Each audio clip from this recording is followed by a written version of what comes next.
postseason continues here on News Channel 15 YouTube. We're now on to the district tourney. Zach Reynolds and Scott Allen here with you to call this first game, and it is between John A. Logan and McHenry in the district tournament, and should be a really good tournament of baseball here in the next few days. You're right, Zach. 3 veteran teams here. Iowa Western is ranked 3rd. They're a frequent flyer to Grand Junction. Wabash Valley obviously has been there the last 2 years, finishing 2nd a year ago. And John A. Logan has a very strong postseason history as well. They won their Region 24 tournament along with Wabash now for the last few years. So those are the 3 veteran teams. Then there's this McHenry County Scouts team we're going to get a look at today out of Crystal Lake, Chicago suburb. Their first year in NJCAA Division I. They moved up from D2. And guess what? Here they are, Region 4 champions in their first year, and now here in Mount Carmel playing for a right to go to the JUCO World Series. Yeah, I'd say they didn't have too much difficulty with that jump up, already being in the district tournament their first year in D1. That should be a really good tournament, lots of good teams here, and a trip to Grand Junction is at stake. And these two have actually played already this year, believe it or not. McHenry County made the long trip south to Carterville and played a doubleheader with John A. Logan in February, early February. Logan swept the Scouts, so they're looking to keep their mastery intact here. But this McHenry County team has some impressive stats. They are the 2nd best pitching staff in JUCO Division I, with the 2nd lowest ERA of anybody in the country. And they have the 11th best team in terms of hitting, with the 11th best batting average. So, you know, here they are, first year in D1, and they're knocking it out here in the national picture. So you may never have heard of McHenry County at the Division I level, but they don't mind. They have what's going on here as we get set for the district tournament. As you mentioned, a team that hits really well. They'll be facing off against Colin Tarr of John A. Logan. Had 11 starts this year for him, a 3.02 ERA, which is extremely solid. About to get underway with this district tournament. Wabash Valley will be playing later today in the next game. But this is how we get things started. Tarr out of the windup. The first pitch to the leadoff man from McHenry is a strike on the outside corner. And that leadoff hitter for them is Novak. And we got started just on time, 11:59, 65 degrees and cloudy skies at game time. 0-1 on the lefty swinger with the open stance. Next pitch outside for ball 1. It's even. Novak, leadoff hitter and center fielder for McHenry here in this game. He is a .384 hitter. He has 1 home run on the year and 2 home runs and 69 RBIs. Pops this one left side, Monroe into foul territory, giving it chase. He'll make the catch for out number 1, and we are officially underway here in the district tournament. A lot of foul ground here at Fournier Field, and that worked to Stopowski's advantage as he made the putout. The defense for John A. Logan, it's Kennedy behind the dish working with Tarr, and Monroe at third, Gray at short, Griggs at second, and Cook at first. In the outfield is Parker, Hill, and Swiderski left to right. Another left-handed hitter in this lineup for McHenry. The Scouts, it's Dibble. Another open stance. Hands pretty low for him. The pitch from Tarr. He goes first pitch swinging and flies this one into center field. Cam Hill comes in and to his right. And some miscommunication, but Hill makes the catch. Yeah, he and Porter had a last-minute change in plans, and it looked like Hill was tracking it the whole way, and he made the putout for out number 2. Now it's the designated hitter, Brandon Hanley, coming up, and Tarr looking for a very quick 1-2-3 inning here to start things off for John A. Logan defensively. Tarr 5-1 on the year. Tarr, right-hander with the high socks, fires home to Hanley, and he wisely takes the first pitch. It's a strike on the outside corner. Brandon Hanley, a .432 hitter. He has the top average on this McHenry County ball club. The 0-1 pitch, swing and a miss. It's quickly 0-2. Tarr looking smooth here to start. Hanley trying to get on and extend the inning.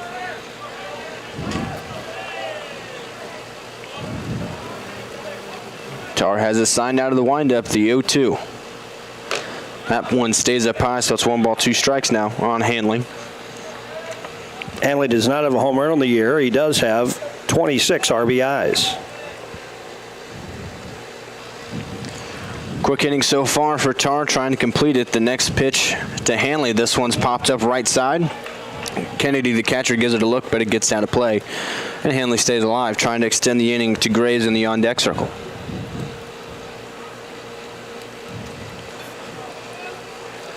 The games against Logan were the only Scouts game against Region 24 teams this year. That was a doubleheader sweep back in February. Another 1-2 from Tar to Hanley. That one's low outside. Check swing. Did he go? They say no, so it's 2-2. So Hanley, after going down 0-2 quickly, has worked his way back into the count, even 2-2. Wind blowing left to right here. Pretty good gusts. Not as much as last night when the storms came through, but 15 miles an hour probably tops. Maybe a little rain in the forecast today. 2-2 pitch is low, so run it full. 3 balls and 2 strikes from 0-2 to 3-2. Zach, we had enough rain last night, didn't we? I'd say so. It rained 6 inches in Evansville, where I live. That's plenty. So a nice at-bat working here for Hanley, trying to extend the inning to Graves. Tar looking for the 1-2-3, top of the first. 3-2 payoff pitch in the dirt. Nice at-bat from Hanley, and he's at first base with 2 outs. Yeah, nice job. Smart at-bat. He was behind in the count, just stayed in there and forced Tar to try to put him out, which he couldn't. And how about that? McHenry County has their first base runner. No shocker, a guy that hits over 400 on the season ain't afraid to hit with 2 strikes. So he'll lead off first, and now it's Graves. Plays first base for McHenry. Right-hander with an open stance, hands low. Goes first pitch swinging, fouls it straight back. A good cut from Graves. Graves leads this club in home runs with 6. He has 35 ribbies, a .321 batting average. Just listed as a freshman here on this roster, so he'll get even better, I'm sure. Tar out of the stretch now with Henry at first and 2 outs here, top of the first inning.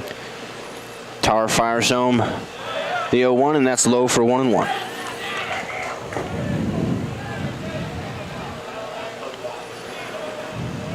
Make no mistake about it, all tournament long, there's going to be some really good baseball here. This is high level. A lot of these guys, between all the teams, probably going to play NCAA Division I at some point in their careers. A lot of talent out here. The 1-1 from Tar, that one inside, maybe a tad high as well. And it's 2-1 to Graves. Well, all these guys know that getting to Grand Junction could make a very big difference in their careers and their lives and the college plans as well. There's going to be a lot of people taking note of all the players when they get out west. And your stock can go up during that week, too. Absolutely. That's the place where eyes will be on you more so than just about anywhere else at this level. Hanley leads off first. Tar, long look now, the 2-1 pitch. Swing and a miss. Nice one there. Got a chase. That one dropped off the table at the last second. And got Graves to swing over it, so it's 2-2. Outfield playing him slightly the other way. Monroe guarding the line at third base. Tar checks that first. Now the 2-2 pitch in the dirt. Nice block by Kennedy. That's something that I've seen from watching John A. Logan this season. Is Carson Kennedy behind the plate is just about as good as anybody defensively. But Tar's working himself into trouble here. He's been ahead on both these last 2 batters. He lost Hanley, and he might lose Graves. Back to another 3-2 count after the first 2 outs were so quick. Got the first 2 outs on about 3 pitches. Hanley can take off from first with the pitch. There he goes. 3-2 payoff is up and in, and back-to-back 2-out walks for the Scots, and they are threatening with 2 outs. Made a lot of noise in that first base dugout, the Scouts are. So now it's going to be the catcher coming up to the dish. That is Noah Goddard. He's got the guy that looks like he's got some pop. Yeah, he does. His batting average of .396. Only 2 home runs in the year, but 39 RBIs. And an RBI op here for him. Got him here for 19 doubles, so even with only those 2 homers, he can find power in the gaps. 2 on, 2 out. The first pitch from him is up high. Ball 1, and all of a sudden, Tar starting to lose the zone a little bit. Interesting you mentioned that, too, Zach, because this team, McHenry County, is 6th in doubles. So, among other things, they can place the ball well and they can run. A 1-0 pitch to him, swing and a miss. Nice pitch that time from Tar.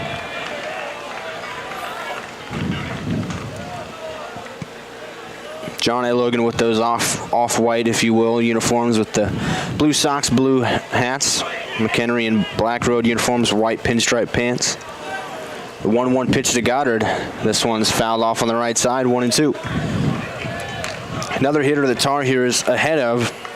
He's been ahead of the last two at one point or another and then ended up walking him. We'll see what he does here to Goddard. McHenry trying to put together a 2-out rally. There's 2 on. The 1-2 pitch from Tar to Goddard, outside, 2-2. Seems like he's just searching for a put-away pitch when he gets to 2 strikes, and McHenry's just too disciplined. They're not chasing.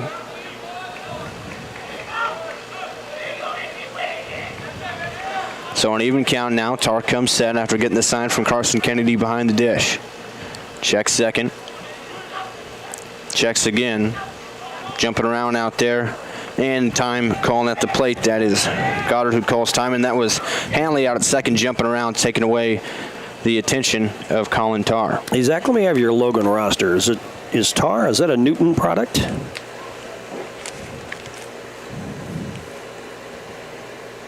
I've got him listed as North Aurora. Oh, nope, nowhere near Newton. Okay. Well, it was a Newton name, and we've got some Newton kids. They were sprinkled all over the rosters last week in the Region 24A tournament.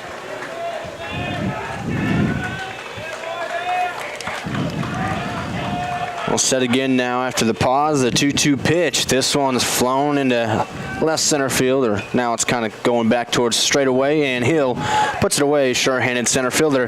Sauer runs into a little bit of a jam, but gets out of it, and McHenry cannot push across any runs with the 2-out rally. Logan's chance to bat when we come back. You already know that the First National Bank is your real community bank, but have you met our people? It's the people inside that make us a community bank. We live here, we work here, we're your neighbors and your friends. When you bank with us, your money is reinvested in your community. At the First National Bank, our customers are more than an account number. People are the reason for this community. We're your hometown bank, serving the area since 1906. We are the First National Bank, where our people make the difference. Come see us today. Equal housing lender, member FDIC. Get your Ford at Steve Faulkner Automotive in Mount Carmel. 2024 Escape up to $2,500 off, and 2024 Edge up to $2,900 off. Go to SteveFaulknerAutomotive.com today. At Steve Faulkner Automotive, get 2023 Chargers and Challengers up to $13,000 off, 2023 Jeep Gladiators up to $11,400 off, and all 2024 heavy-duty Rams up to $13,000 off. Come in today.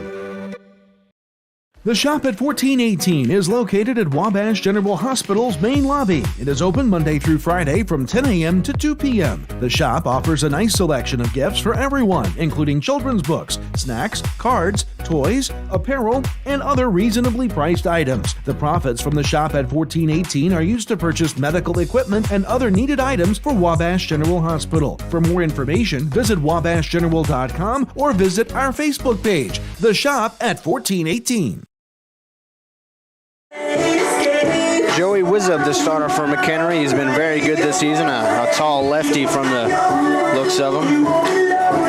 Joey Wizub is making his 11th appearance on the year. He's 8-1 on the year with an ERA of 2.30. He's worked 47 innings, has only struck out 36, but has only allowed 12 earned runs during that stretch, and he has not given up a home run yet this year. Well, that's one way to prevent runs and keep earning appearances. And the guy that seems to, at least by the stat sheet, seems to limit strong contact, get a lot of weak contact, which can be important. He'll be greeted by Gage Griggs, the second baseman and leadoff hitter for John A. Logan. Sporting number 1, he'll step in, the right-hander against the left-handed Wizub on the mound for McHenry, trying to make their mark here in the district tournament, their first year in NJCAA D1. First pitch from the lefty is lined into right field and over to his right a tad, and reaching up with the right hand is Dibble to make the catch. Johnny Logan likes to do that from time to time. We've seen that against when they've played Wabash Valley, jumping early in the count, and Griggs got a good bat to that one, but it was hit right at Dibble. Wizub definitely would like a 1-2-3 inning, because looming in the Logan order is the number 4 hitter, Jake Monroe, who is the one of the top home run hitters in the country. So you don't want to put anybody on here. Here's a guy at the plate now, Cam Hill, that I don't believe is committed anywhere yet, but I have to think that he'll go places. He takes that one outside, so it's 2-0 on him. He's a good center fielder. He's tall and lengthy, has speed and power combination. Played for the Thoreauville Throwabillies down in Marion last summer with his teammate Jake Monroe and a number of other volunteers. That pitch finds the zone at the knees for strike one, 2-1 to Cam Hill. And it's not only Monroe with a big total we'll tell you about in just a minute, but they've had 6 kids in double figures for homers this year. That pitch in the dirt, and it's 3-1, and that's an absolutely potent lineup. That's a lot at this level of play. In fact, the Vols are 5th in the country in home runs. So 3-1, Hill in the driver's seat. Here, the lefty Wizard fires home the 3-1. Swing and a miss. That's a gutsy 3-1 pitch. It was a ball, but got the chase. Hill a .335 hitter, and he's got 12 dingers on the year. 3-2 payoff pitch. That one's low, and Hill works a walk. So he'll be at first with 1 out for Jack Porter, the left fielder, coming to play. Another really good hitter in this John A. Logan lineup. Yep. .360 hitter with 10 homers, 54 RBIs, and assuming they do not pull the double play off, that means we're going to get to see Monroe here in the first. You know how dangerous he can be as Wabash Valley faithfuls. We've seen him a lot over the last 2 years. This one's fouled out of play on the right side by Porter for strike one.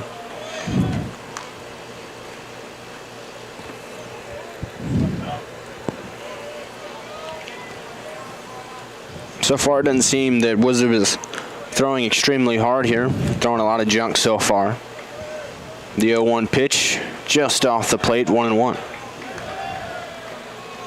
Hill's got speed over at first. He's got those long legs, and he can use them. Decent lead over at first base. Wizard staring straight at him as a lefty.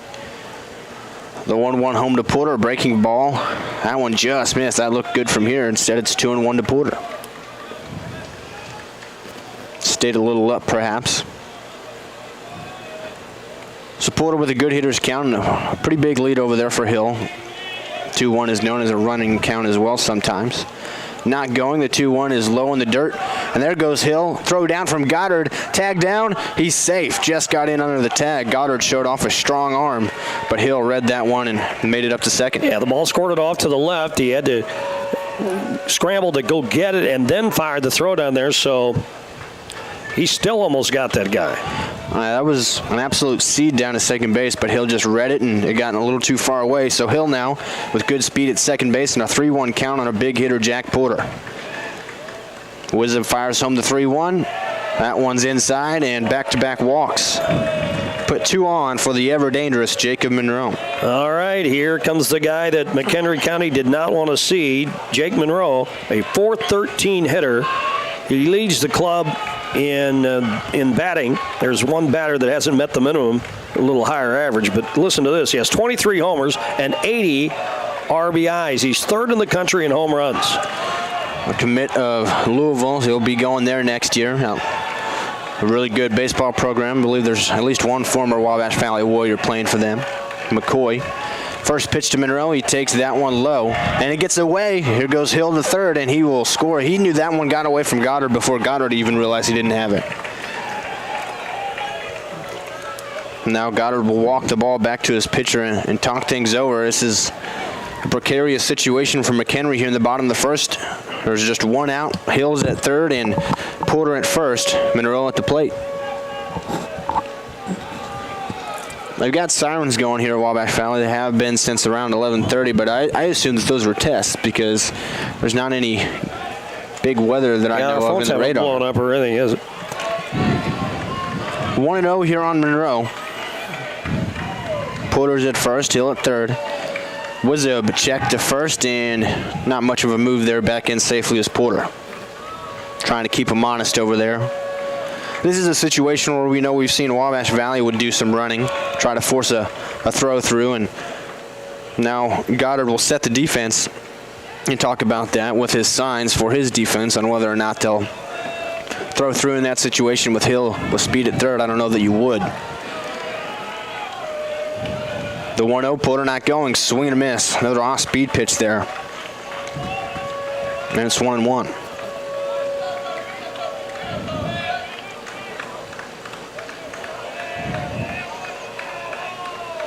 Monroe, the dangerous hitting third baseman at the plate. The 1-1 fired home. This one's lined into right center field. Going back. That one's at the wall. And that one is off the base of the wall. Hill scores easily. He walks in. They're going to hold up Porter at third. A RBI double for Jake Monroe, and it's 1-0 John A. Logan. Just like that. 1 run in, Hill. Porter stops at third. So it's second and third now for the number 5 hitter, Terry Swiderski.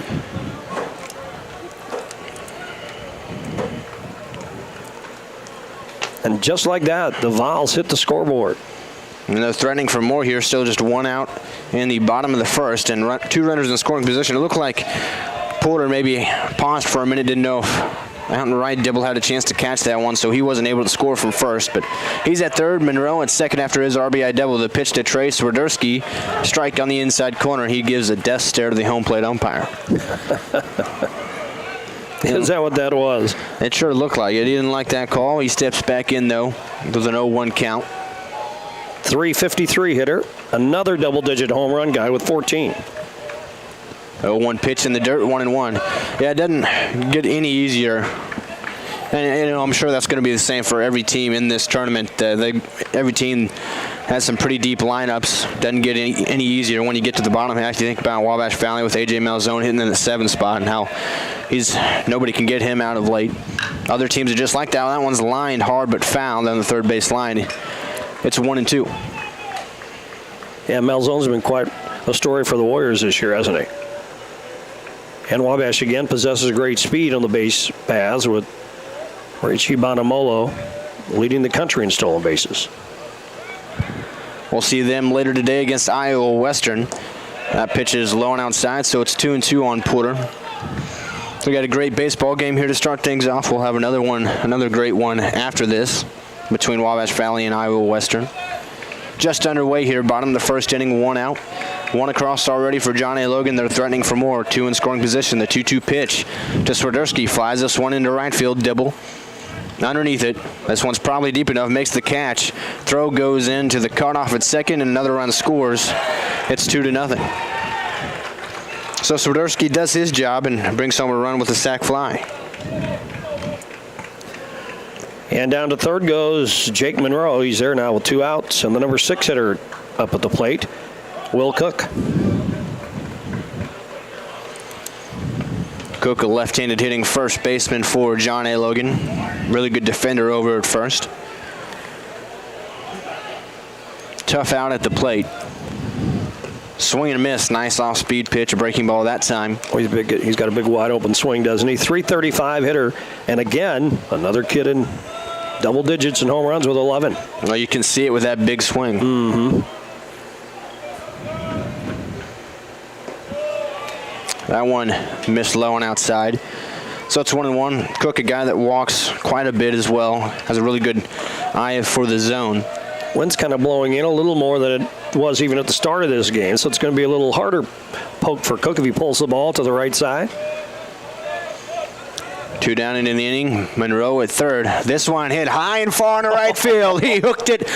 A win was no problem that time. That's way out of here. He didn't need my weather forecasting. Holy mackerel, a 2-run bomb.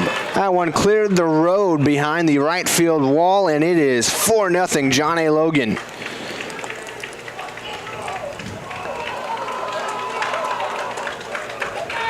And for Will Cook, number 12 on the year, greeted by the Vols dugout. Logan is off and running with a 4 spot here in the first inning.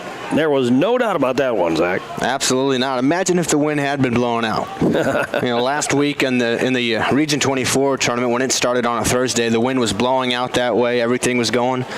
I can't imagine how far that one would have gone. It would have hit the campus lake across the street and beyond. So John A. Logan has pounced on Wizard here in the bottom of the first. That's 4-0. And at the plate right now is Cordell Coburn, the designated hitter, with 2 outs and nobody on.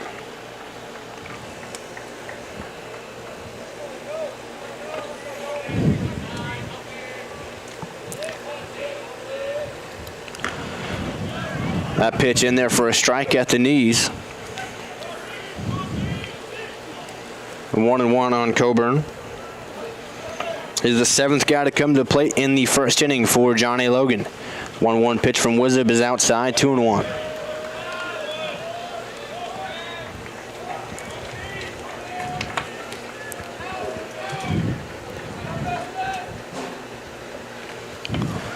The 2-1 pitch is a strike on the inner half. It's 2-2. Wizard trying to get out of this, get to the top of the second and get it back to his bats for them to try to cut into this deficit already they've got. The 2-2 pitch, swing and a miss. There's that nasty changeup. He gets out of it, but Will Cook and company put up 4 here in the first, including that Will Cook bomb to right field. 4-0 John A. Logan as we head to the second. You need to be mindful that when you're out, maybe doing a little tree pruning or shaping, or kids climbing in the tree, building tree houses, whatever, look up, make sure there's no power lines in or near the area. And even after the storm or after a wind event or something like that, where a limb may be falling down or hanging in the tree, make sure to look and there's no utility lines near that. And if there is, call us. We'll come take care of it. We'll get that down. We'll get things cleared up. Steve Faulkner Automotive has 2023 Pacifica hybrids up to $14,700 off, and all Jeep Compasses up to $6,550 off, payments as low as $299 a month. See them all at SteveFaulknerAutomotive.com. Steve Faulkner Automotive in Mount Carmel, Illinois has an outstanding service department. With free pickup and delivery, we'll make sure your vehicle runs perfectly at an affordable price. Come see us today or view our service specials at SteveFaulknerAutomotive.com. Hi, my name is Rylan Robb. I am from Albion, Illinois, and I am a radio TV major here at Wabash Valley College. From broadcasting all sorts of sports games to producing my own TV show and radio show, the hands-on experience is as much as you want to do with it. In terms of the program itself, I think it's really special. It's really like almost a little family in a way, and it's really been really nice being able to experience the things I have with people that genuinely appreciate it with me. Top of the second inning here, Fournier Field. Zach Reynolds and Scott Allen with you for the district tournament. Of the Midwest District Tournament. Is that the official name, I believe? Yes. John A. Logan up to a 4-0 lead after the first. Back on the mound for them is Tar, and he gets a first pitch swing and miss. Oh, it's a big lead now to work with, 4-0. Armstrong leading off the inning for McHenry, and they just want to try to get something. Obviously, just the second inning, still plenty of time, and they're a team that has shown they can score in a hurry, too. This one's pops into center field. Hill bouncing around, waits for it to travel to him, and makes the catch. It's his third put out already, and it's the 4th out made on defense by Logan. No strikeouts yet for Colin Tar. Had a couple of walks in that first inning, but was able to get another fly out to center field to get out of a little 2-out jam there. The third baseman, Blake Stempowski, at the dish now, right-handed hitter. The pitch from Tar, he goes first pitch swinging and taps this one foul. Scout Center with a 43-11 record. Logan is 45-10. Well, you get to this level in the postseason, there's no easy outs. As teams, I mean, you know, there's nobody that you're just gonna, no team that you're just gonna walk over. That pitch missed. It's 1-1.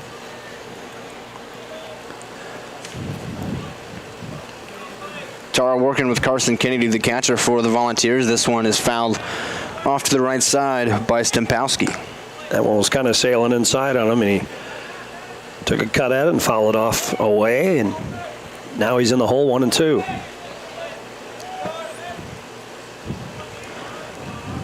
Tar out of the windup, 1-2 pitch. This one's tapped towards third. In comes Monroe. He'll let that one roll foul. So, Zach, how about you? Congratulations to all the 24 grads here at Wabash Valley College. Zach is headed, by the way, fans, you didn't know this, he's headed to Oklahoma State for the radio TV program there. Go Pokes. At least give me a couple more days in it. Really, it'll be your battle cry then, won't it, huh? A couple more weeks, let's hope, anyway. Another 1-2 from Tar. This one, tap foul. Stempowski just barely got a piece of that one. Able to stay alive and battle here.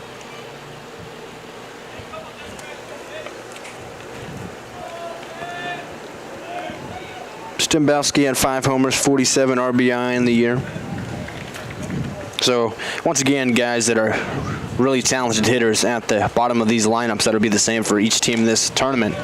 That pitch just missed outside. It's 2-2. It's a tough take with 2 strikes right there.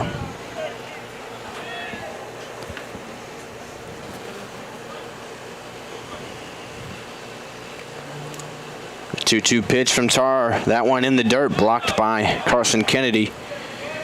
This has kind of been the problem early on for Tar. He's getting the 2 strikes ahead in the counts, and then he's not getting chases, trying to make the put-away pitch. Yeah, or he's been sailing things a little bit high, just missing the zone at the top end, or at least hasn't given the umpire something to call on it yet. He walked Hanley and Graves in the first inning after being up on them in the count, but no damage done so far against Colin Tar, and he's got a 4-0 lead already here, top of the second inning with 1 away. 3-2 payoff pitch is inside, and Stempowski, a nice at-bat, works the 3rd walk of the day for the Scots already. Well, the other thing about this, of course, it's piling up the pitch count for Tar early on, a little bit more than he wanted to deliver, and the number 8 hitter coming up now, Austin Leonard. Well, as good of offenses as all these teams have at this point in this postseason play with this style of tournament, pitching matters, and which team has the most innings to get through 3 to 5 games in a 3-day span. That'll be important. This one lined into left center field. That one's going to get down for a base hit. Hit on the screws by Leonard, the left fielder, and 2 are on. First hit for McHenry here in this game. You know, I was just about to say, you walk a lot of people and you're asking for trouble, and you just soon see McHenry battle their way back in at the plate. Don't give them anything. But now here they are with a runner in scoring position, only 1 out here in the second. Caden Gunther, the shortstop, will come up now, trying to turn it back over to the top of the lineup. Tar found himself with 2 on in the top of the first inning and got out of it unscathed. Here he's got 2 on and 1 out, working against the 9-hole hitter Gunther. Squares to bunt, gets this one down towards third. Monroe breaks in, scoops it over the glove, fires across, got him by a step. Yeah, folks, we talked a lot about Jake Monroe and his hitting ability. Make no mistake, he's a talented defender as well at third base. He made that one look way too easy. Well, this act work, runners down to second and third. They back around to the top of the order with 2 outs and 2 runners in scoring position now for the Scouts. You know, they need to bring these 2 kids home. If you get these 2 here, then you feel like it's kind of a brand new ball game. You still are down, obviously, but just getting something back here and responding early will go a long way. We're only here in the second inning. Top of the lineup, and it's Novak. He goes first pitch swing and lines this one in the center field. Hale had to pause, now breaks in, dives, and can't make the catch. 1 run across. Here comes another, breaking for second, sliding in safely is Novak. And McHenry answers with a 2-run hit by Owen Novak, and it's 4-2. So just like that, they score, including the 1 kid that was walked. So 2 hits now. That's a single, and well, you want to call it a double, I guess, right? Call that a hustle double, I suppose. Yeah, let's just do that. So 2 RBIs, and now here is Dibble, and again, another RBI opportunity here for McHenry. Dibble, another left-handed hitter in this lineup. He plays right field, left-handed hitter and thrower. He goes first pitch swing and lines this one into left field. That one's going to get down just inside the line, and here comes across Novak. He'll score back-to-back doubles, makes it 4-3. Wow, McHenry spraying the ball all over the place, huh? And they're swinging early in the counts now. Well, that's what, a couple of hitters in a row at least that have gone after the first pitch and lined it somewhere. Well, they've kind of learned already they're not seeing anything to hit later in the count because Tar's unable to really finish off the batters on 2 or 3 occasions, so they're going after it early in the count. And why not?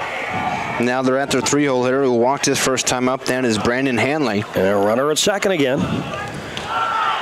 Represents the tying run out there. That's Dibble dancing around, trying to distract Tar. The pitch to Hanley. He goes first pitch swinging, line into right center field. And that one's going to get down. They'll send home Dibble.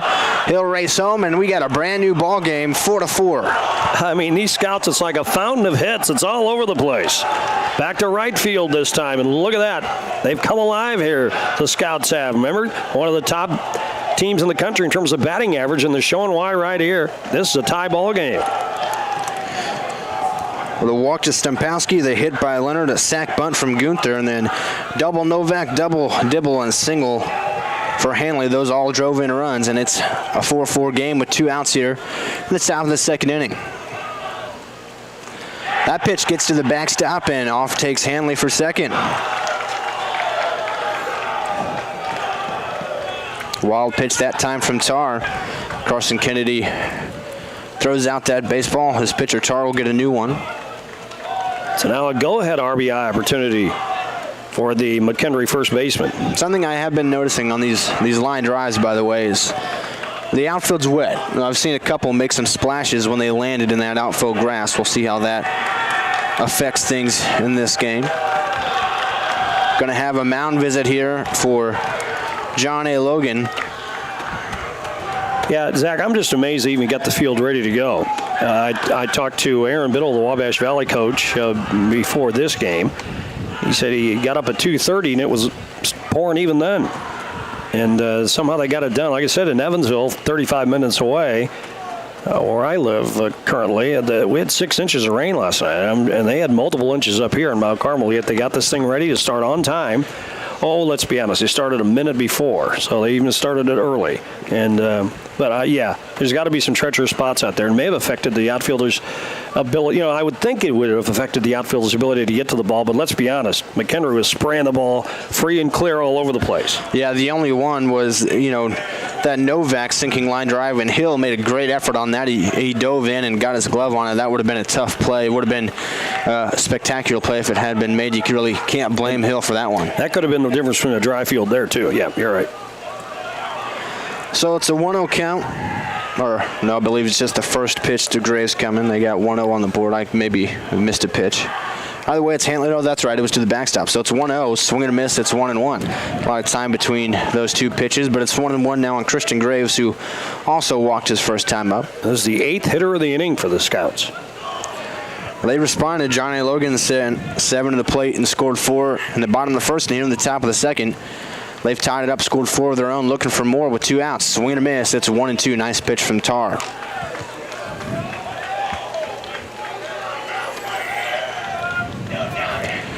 Tar trying to put an end to the damage here and get it back to the hot Volunteer bats. Heading the count. Long look, checks towards second. That's Hanley, a big lead out there. Checks him again. A 1-2 pitch to Graves up high. 2-2.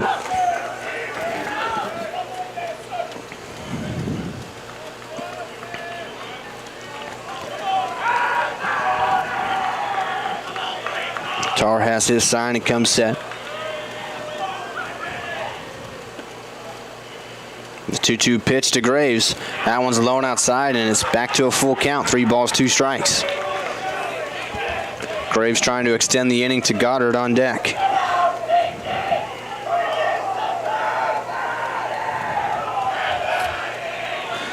Big pitch coming here early in this game. Tar set for it. Hanley at second. Graves at the plate. 3-2 payoff pitch. This one's flown and fouled into right field. They'll do it again. Graves able to spoil that pitch.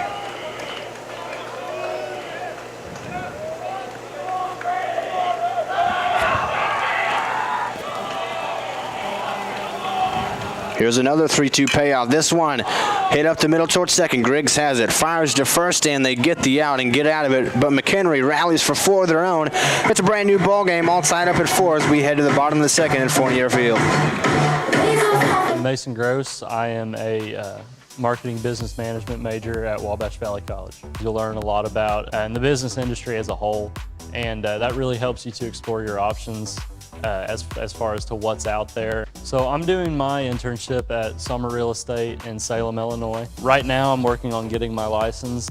I am hanging around the office, going to showings, and doing everything I can as a non-licensee to get myself ready for when I graduate and take that step as an agent.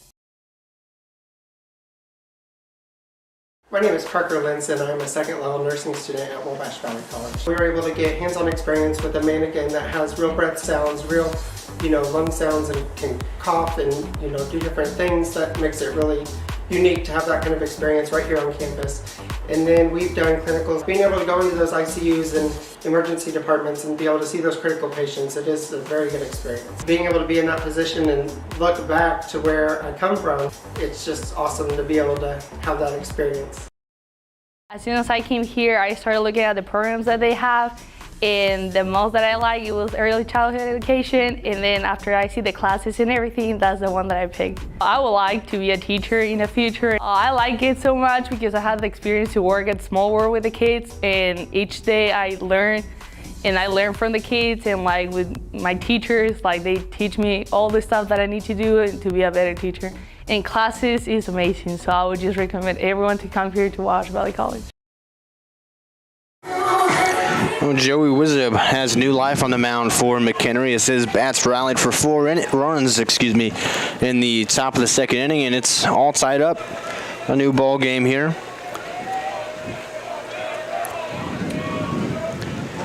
So the lefty will go to work now, greeted by Jaden Correa.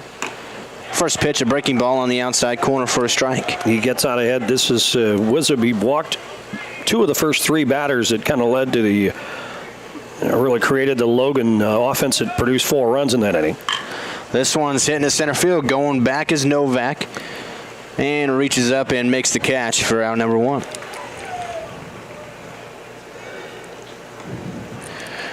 Griggs was the first batter for Johnny Logan in the first. He went first pitch swinging and hit a ball hard, but for a line out in the right field. And then Hill and Porter each walked. Monroe with an RBI double, Swiderski an RBI sac fly, and then Will Cook, the moonshot to right field, drove home the other 2. Kennedy, the catcher, a 9-0 hitter at the plate now. Good defender.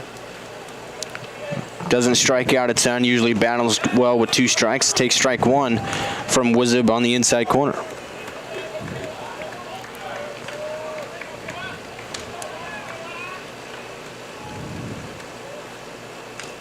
That one foul tip straight back between the legs of the catcher there, and it's quickly 0-2. Well, he still got the Vols guessing a little bit here, especially at the bottom of the order. Not a lot of fastballs from this guy. He throws a lot of off-speed stuff. I've seen that nasty changeup a couple of times. That's how he ended the first with a strikeout of Coburn. The 0-2, that one skips in the dirt in front of the plate. It's 1 ball, 2 strikes. Just a crafty lefty, it seems. Yeah, he's gotten ahead of the first 2 batters here in the frame and ahead of the number 9 hitter, Kennedy, now, 1-2. He got momentum from his bats, trying to build upon that and get back to him quickly. The 1-2 pitch outside and low in the dirt, 2-2. That could really mean a lot for a pitcher. You have a rough first inning, give up 4 runs. Your bats just rally back, give you a tie game again. His job to go out here and get a quick inning. 2-2. This one's lined up the middle and a base hit for Carson Kennedy. So back to the top of the lineup with Gage Griggs. As I mentioned, hit the ball hard his first time up, but it was a line out to Dibble out in right field.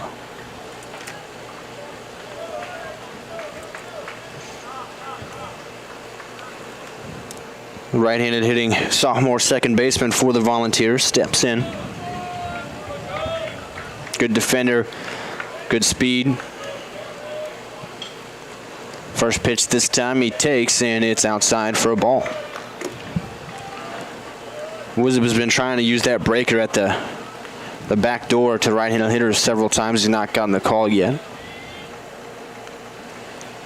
1 down here in the bottom of the second. Kennedy leads off first. The 1-0 to Griggs. This one's topped up the middle, and that one into the center field. It hopped over the glove there. Kennedy, good base running, moves up to third base. Tough hop for Gunther over at short, and kind of ate him up a little bit. Yeah, it almost looked like a double play ball at the bat. Then took a little higher bounce than I think he was ready for.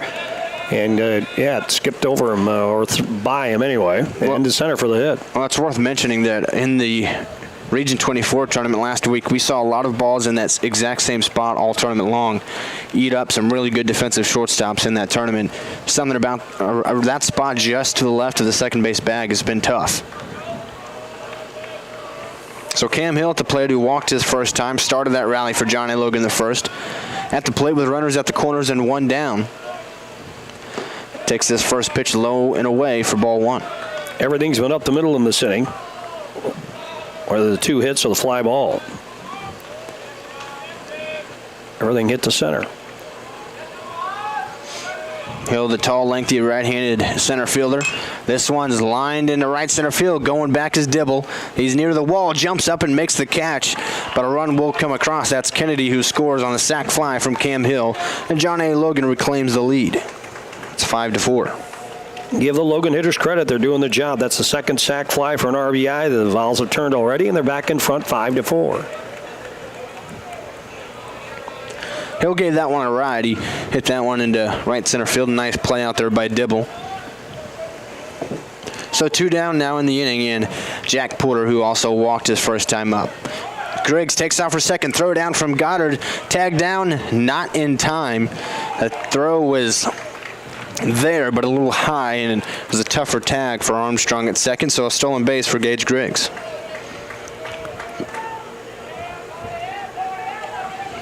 By the way, that's Griggs' 37th stolen base of the year. He's out at second. Nobody really holding him on now. Armstrong plays a little closer to the bag at second. The 0-1 to Porter takes that one in the dirt, blocked by Goddard. Decided to work behind the plate in this one early. He's got a strong arm, and that throw possibly beat Griggs, but again, just a tad too high.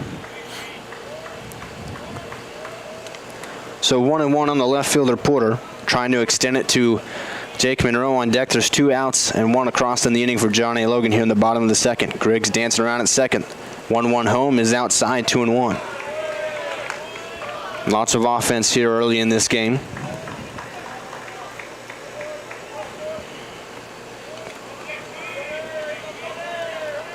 Wizard looks into Goddard.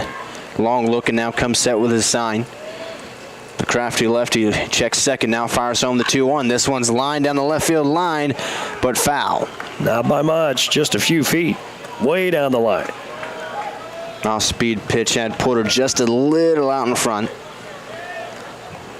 Jake Monroe on deck. Wizard does not want to see him with runners on base this inning. Would much rather face him with nobody on to start the third inning. We'll see if he can get Porter here and make that happen.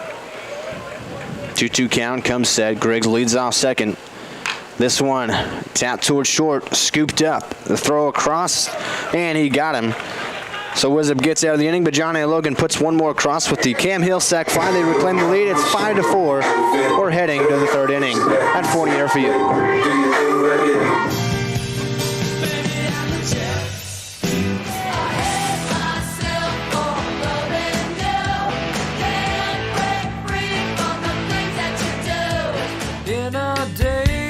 I found God. Yeah.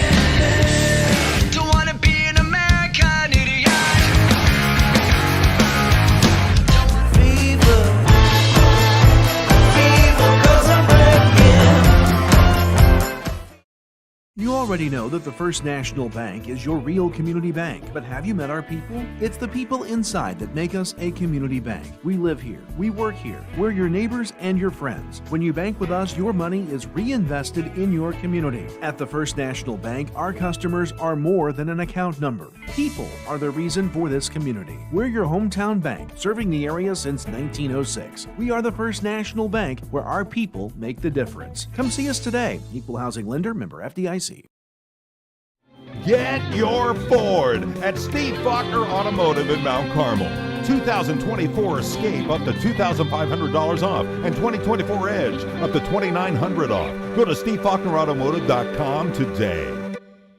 At Steve Faulkner Automotive, get 2023 Chargers and Challengers up to $13,000 off, 2023 Jeep Gladiators up to $11,400 off, and all 2024 heavy-duty Rams up to $13,000 off. Come in today.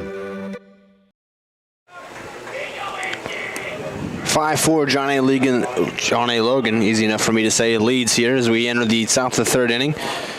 And Tar back out there, and he will face Goddard to start things off. The only hitter that didn't bat in the second inning for McHenry. First pitch he sees, swing and a miss. Looked like a changeup that time from Tar.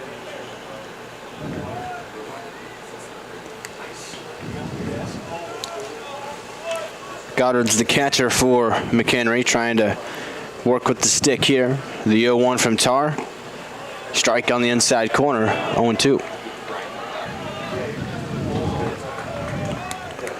Colin Tarr still looking for his first strikeout in this game. Is this the first 0-2 count he's had?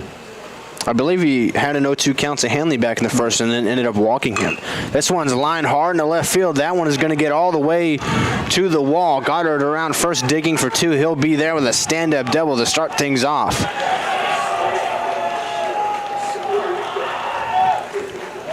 Well, both of these teams can flat out hit it.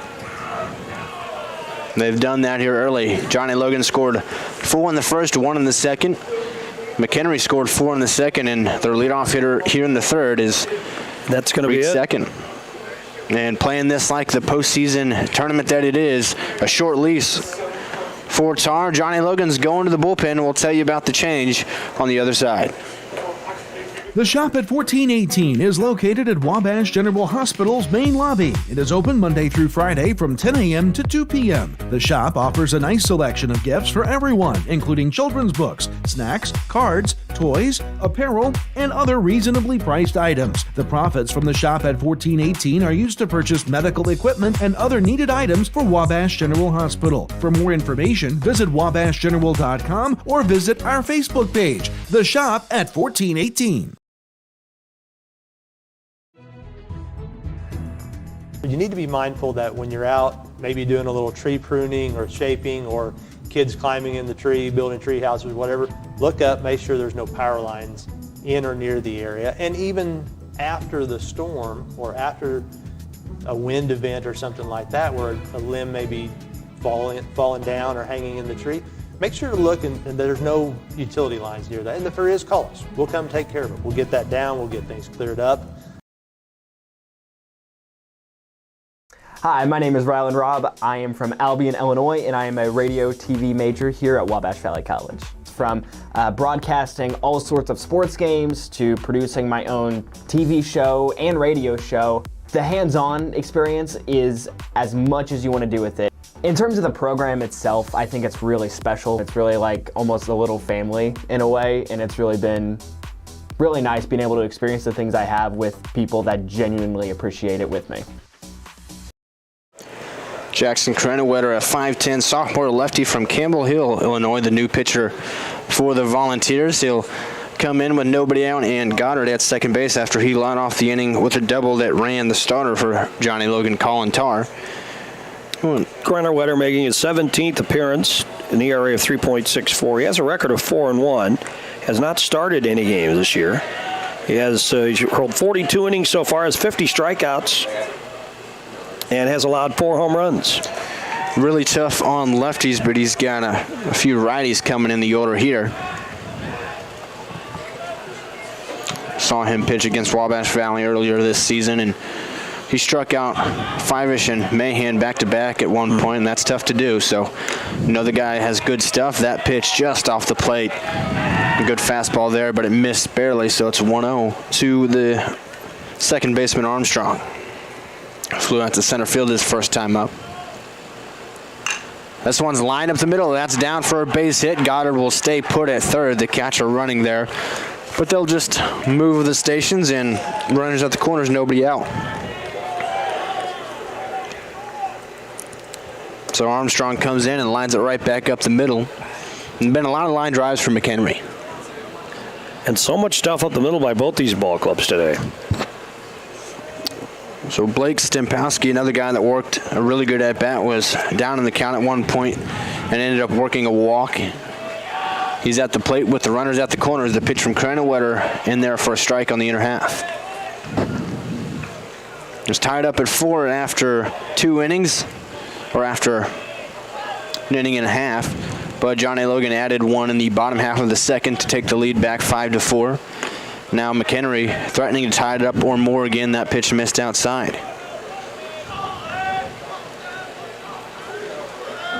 So 1-1 count on the third baseman Stempowski, with Goddard at third and Armstrong at first. Krennewetter checks on Armstrong back at first, and he's safe standing up.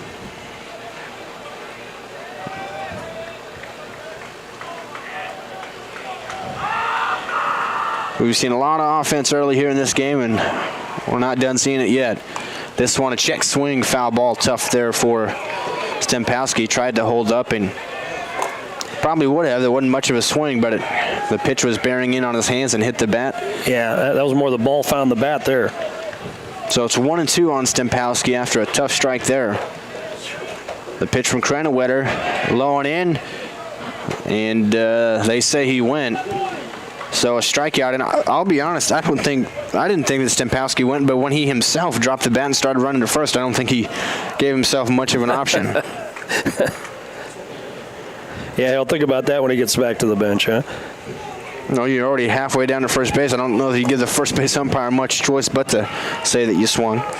So there's out number 1 of the inning as Stempowski goes down on strike, swinging to Krannewetter, and we talked about as he entered how he's a big strikeout guy. Checks on Armstrong again at first. Leonard at the plate now, who singled his first time up.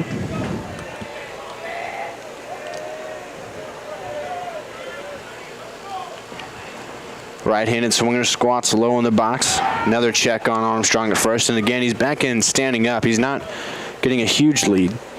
The scouts runner at third is Tar, the starter's responsibility for Logan. He gave 4 runs pending the runner at third in 2 innings of work.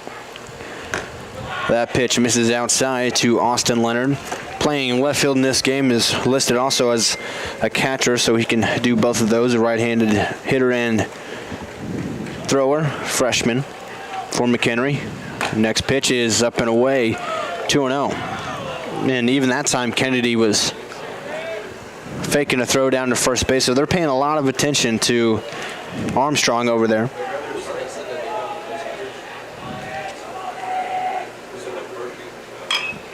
This one's popped up, right side. Griggs near the line from second base will make the catch just into foul territory.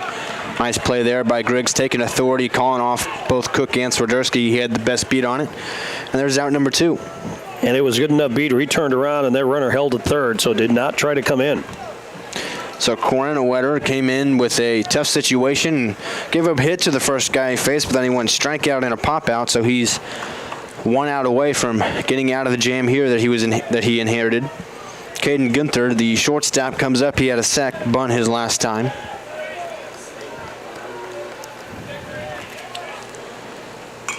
Fouled straight back on the first pitch. It's 0-1.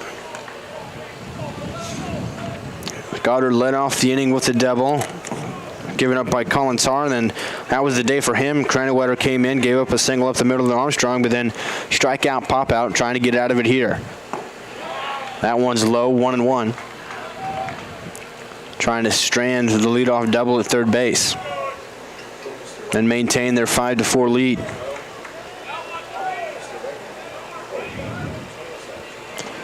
The 1-1 pitch in the dirt, blocked nicely by Carson Kennedy behind the dish. It's 2-1.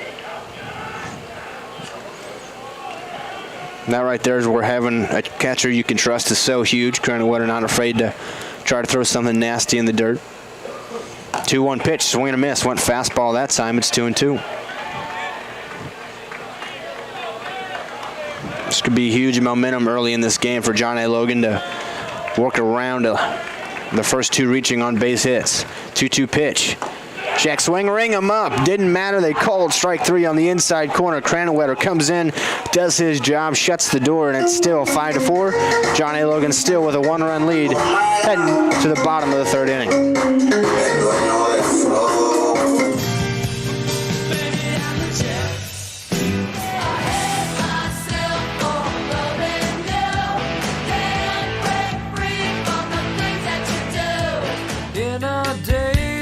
I found God. Yeah. Don't wanna be an American idiot. Fever, 'cause I'm breaking. My name is Parker Linson. I'm a 2nd level nursing student at Wabash Valley College. We were able to get hands-on experience with a mannequin that has real breath sounds, real lung sounds, and can cough and do different things. That makes it really unique to have that kind of experience right here on campus. And then we've done clinicals. Being able to go into those ICUs and emergency departments and be able to see those critical patients, it is a very good experience. Being able to be in that position and look back to where I come from, it's just awesome to be able to have that experience. As soon as I came here, I started looking at the programs that they have, And the most that I like, it was early childhood education. And then after I see the classes and everything, that's the one that I picked. I would like to be a teacher in the future. I like it so much because I had the experience to work at Small World with the kids. And each day I learn, and I learn from the kids, and like with my teachers, like they teach me all the stuff that I need to do to be a better teacher. And classes is amazing, so I would just recommend everyone to come here to Wabash Valley College. Bottom of the third here, Fournier Field, Midwest District Tournament just getting underway. This is the first game of that tournament, and we've seen lots of offense so far. We're here in the bottom of the third inning, about to get underway, and it's 5-4 John A. Logan. Each team has had a 4-run inning already. And here leading off the bottom of the third is Jake Monroe, who we've talked a lot about already in this broadcast, and he's already got an RBI double in this game. Goes first pitch swinging and fouls this one down the left field line for strike one. Wizard is a guy that limits hard contact. He throws a lot of off-speed and breaking pitches, trying to get guys out in front. Tall lefty.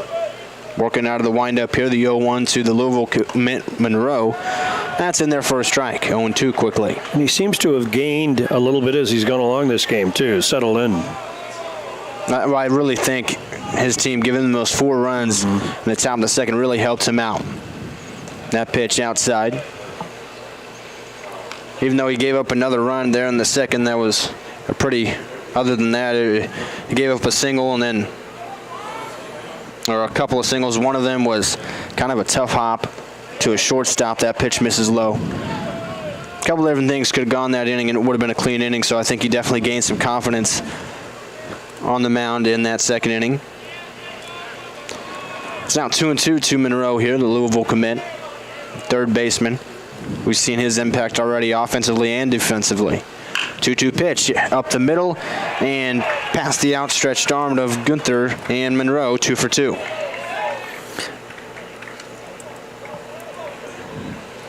And that right there, that's one of those where, yeah, that's not a moonshot home run, but that just really shows his talent as a hitter. Just hitting it right back up the middle, not trying to do too much with it. The good hitters do that. So Monroe went first base to lead things off, and now Trey Swiderski, who is a sac fly and an RBI, his first time up at the plate. He goes first pitch swinging, line drive to third, snagged in a double play. Stempowski snagged it at third, made the strong throw, a strike to Graves at first. Monroe was caught too far off the bag, and just like that, 2 down, nobody on. First double play of the game. And an unconventional one at that. So line out to the third baseman, and he threw it back across to first for the double play, and now it's Will Cook, who had that 2-run monster home run back in the first. Through the wind and all. Takes that first pitch low inside for a ball. Suddenly he's batting with the bases empty here. Yeah, no doubt Wizard is happy about that. Hit that home run in the lefty-on-lefty matchup. Cleared the road behind the right field fence. Big swing there and a low on inside pitch, and it's 1-1.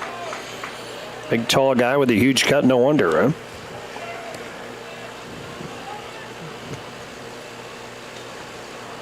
The 1-1 is low and outside. 2 balls, 1 strike to Will Cook, the first baseman. Big guy, plays a good defensive first base. Just slightly open stance, bounces the bat out his shoulder. 2-1 pitch, another big swing, but it was off speed, 2-2. Looks like he's trying to hit a homer every time he swings the bat.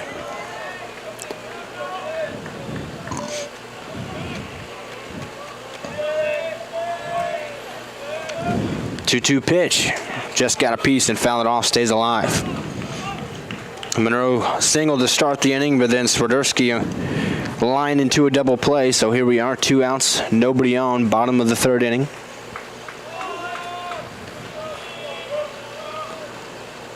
Wizard with the 2-2 pitch, check swing. So he did not go. So it's a full count, 3 balls, 2 strikes. You've been careful with him.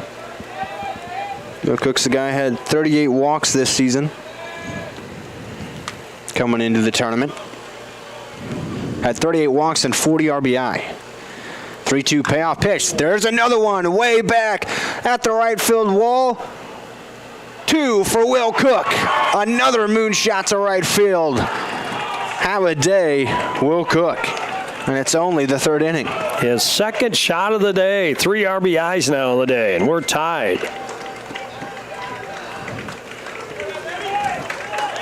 And he gets on, and then another lefty on lefty. 6-4, John A. Logan now. Cook adds another. They've now scored in every inning. 4 in the 1st and 1 each in the 2nd and the 3rd. Yeah, I'm sorry. I ad-libbed the wrong team on the score there. It's 6-4 is the score. So now Coburn at the plate. He foul tips this one for strike 1. He struck out his first time up. That's the lone strikeout of the day for Wizard.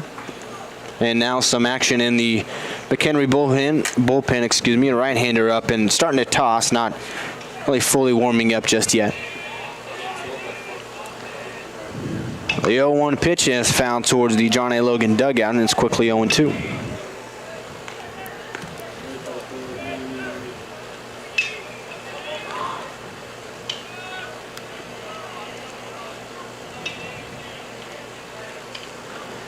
The 0-2 to Coburn. Low and outside. 1 ball, 2 strikes. This is the situation in the 1st inning after a Will Cook homer where Coburn struck out to end the inning. Wizard trying to get the same result here. 1-2 pitch. That one runs in and almost hits Coburn. Just barely spun away from that one, so it's 2-2. So they get the double play and think they're about out of it, and then holy moly, Will Cook gets a hold of another one. Worked a full count and got one he could drive. 2-2 pitch. This one's tap foul. Coburn battling here. Coburn, another guy that's pretty tall and lengthy. You could see some pop in that swing. I believe he had 7 home runs for them. 7 homers, 30 RBI. It's a guy that doesn't play quite every day, only 45 games. Check swings there and able to hold up, so he runs a full count now.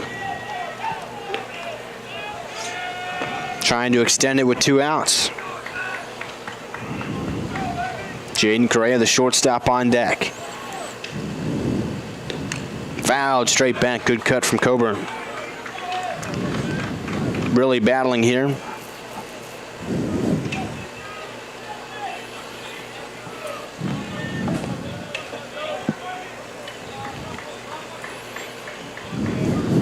Another 3-2 payoff pitch. And Coburn just got a piece of that one. Barely off the end of the bat and stays alive. I thought he swung and missed at it, but everybody's reaction said that he didn't, so I assume he got a piece of it. And continues to work here. Wizard ready on the mound, already looking in. Coburn steps back in. The lefty out of the windup, another 3-2 payoff pitch. This one's popped up right side. Dibble, the right fielder, giving it chase to the right field line and makes the catch. Will Cook adds on another, his 2nd homer of the day, makes it 6-4. John A. Logan. Scott Allen will have the 4th for you when we come back.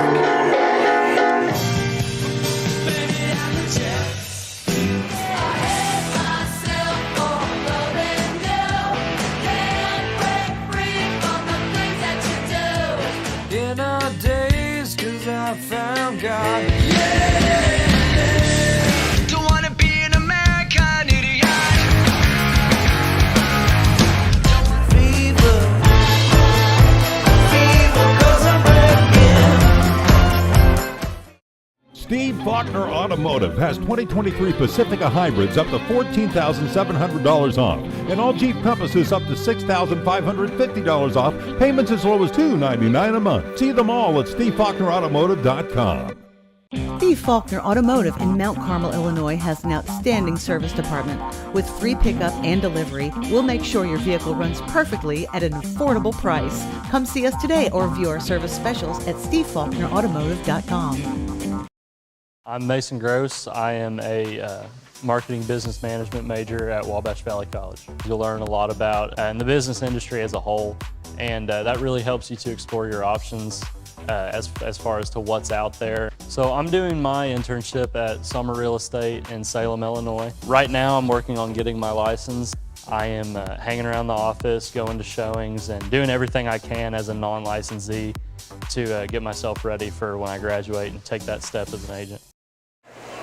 We are here at the NJCAA Midwest District Baseball Tournament. We go to inning number 4. In the opening game of the tournament, John A. Logan leads McHenry County, the Scouts from suburban Chicago, 6-4.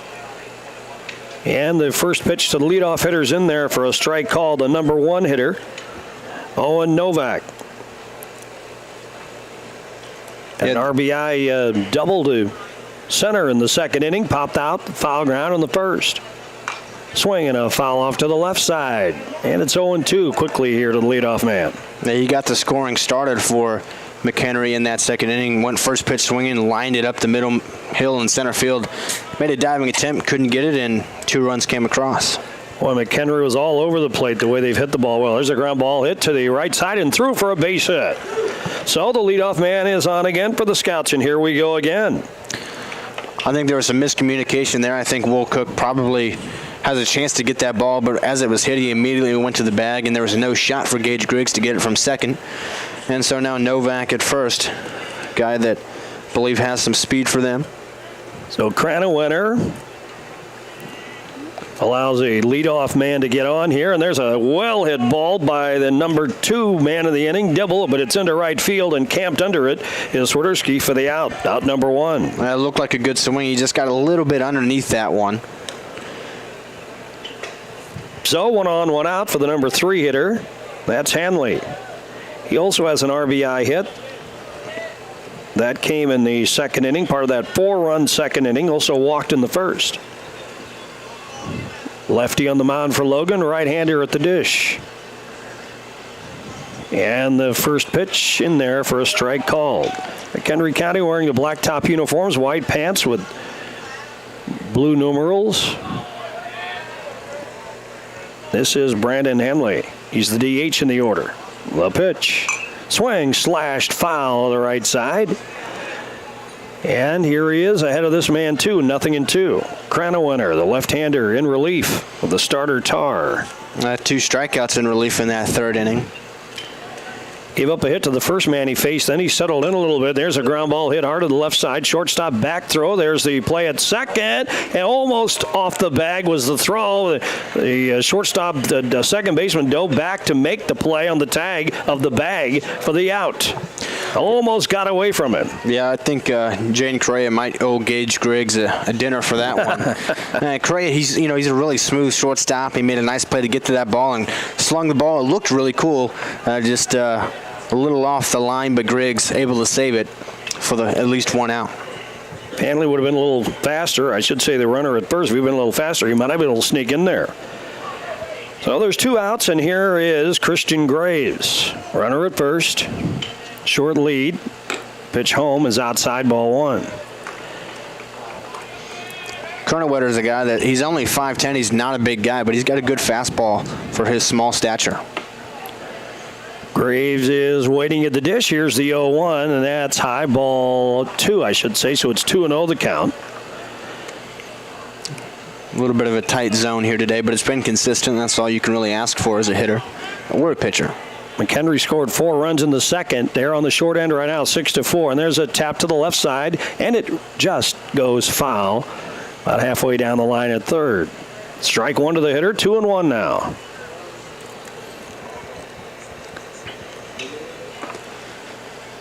There's 2 outs. And McHenry County, the Scouts from Crystal Lake, have a runner at first. The batter's number 4 hitter, Christian Graves. Cranawinter brings it in inside of the batter, ball 3.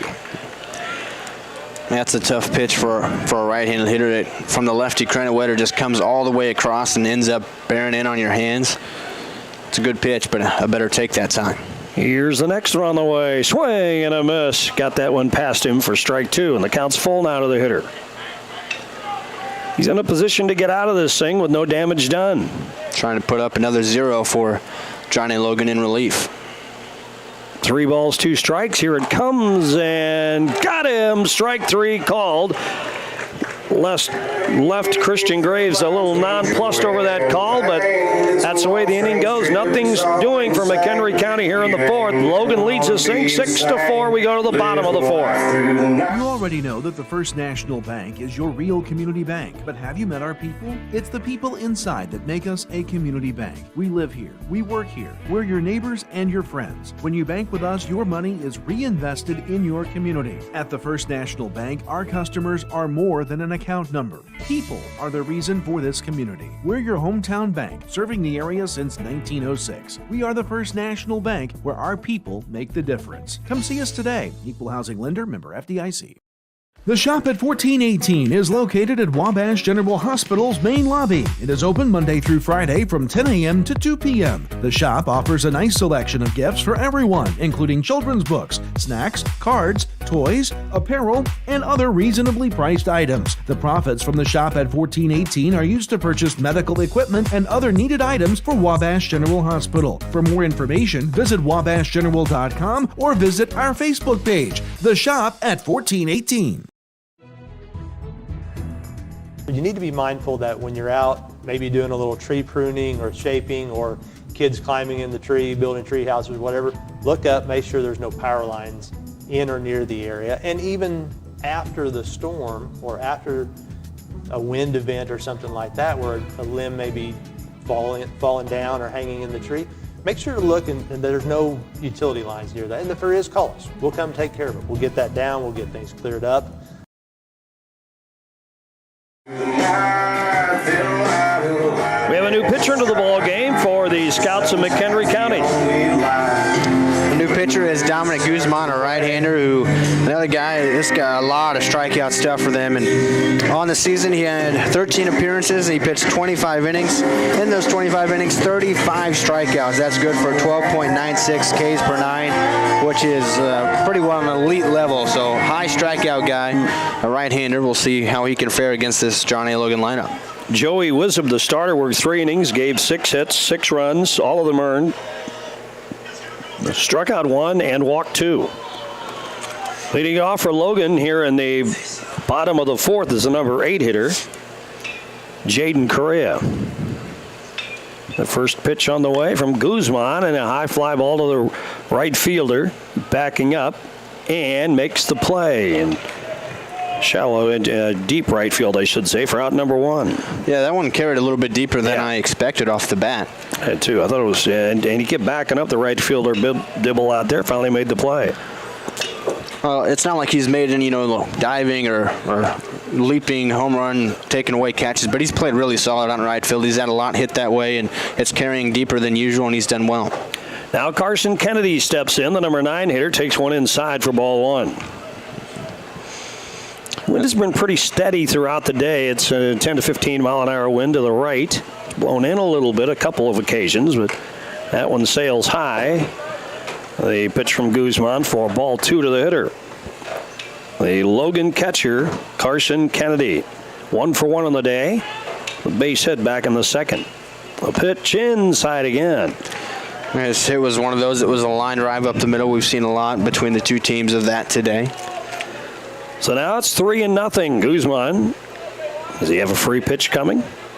Let's see what the hitter's going to do. Kennedy waits. Here comes the pitch, and he's taken all the way. Looks at ball 4. Both 3 of those pitches were about up and in, same place.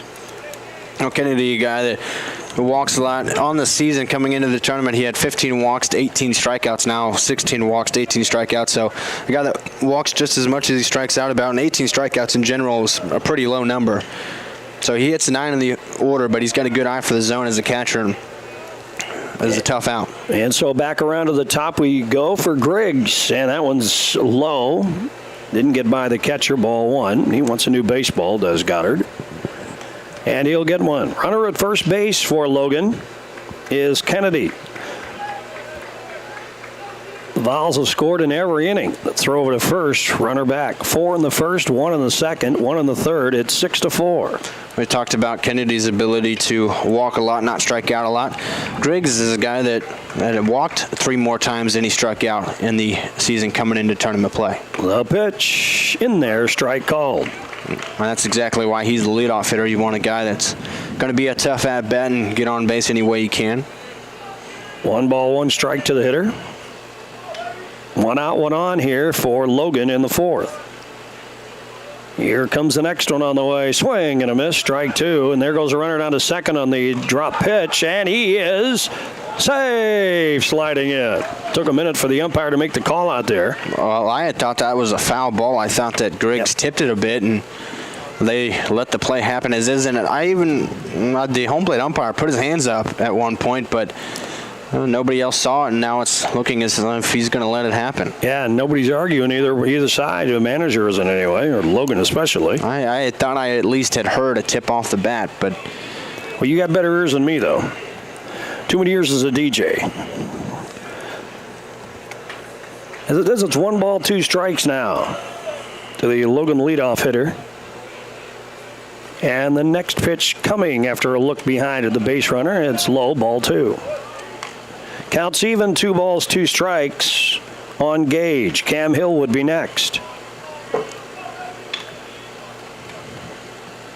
Runner leads away from second base. RBI opportunity here for Mr. Griggs. He slashes that one foul off the front of the Logan dugout down the third base side, and the count remains 2-2. Well, Guzman is a guy that on the season and pitched really well for McHenry County. Their first year in Division I in the NJCAA ranks, and here they are in the district tournament. Swing and a ground ball right off the glove or over the glove of the third baseman. Into left. They're going to bring the runner around. The throw will be cut off, and it's an RBI, and Logan extends the lead to 7-4 on a slash to left off the bat of Gage. Oh, Griggs hit that one really hard, and that was another one of those. That's 2 hits he has down today where he was the benefit of tough hops. That one was hit on the screws towards third, and then it just caught something there at third base right in front of Stempowski, who was down on it and hopped right over his head. Yeah, Griggs with an RBI, and now the volunteer lead is 3. And it'll bring up Cam Hill now.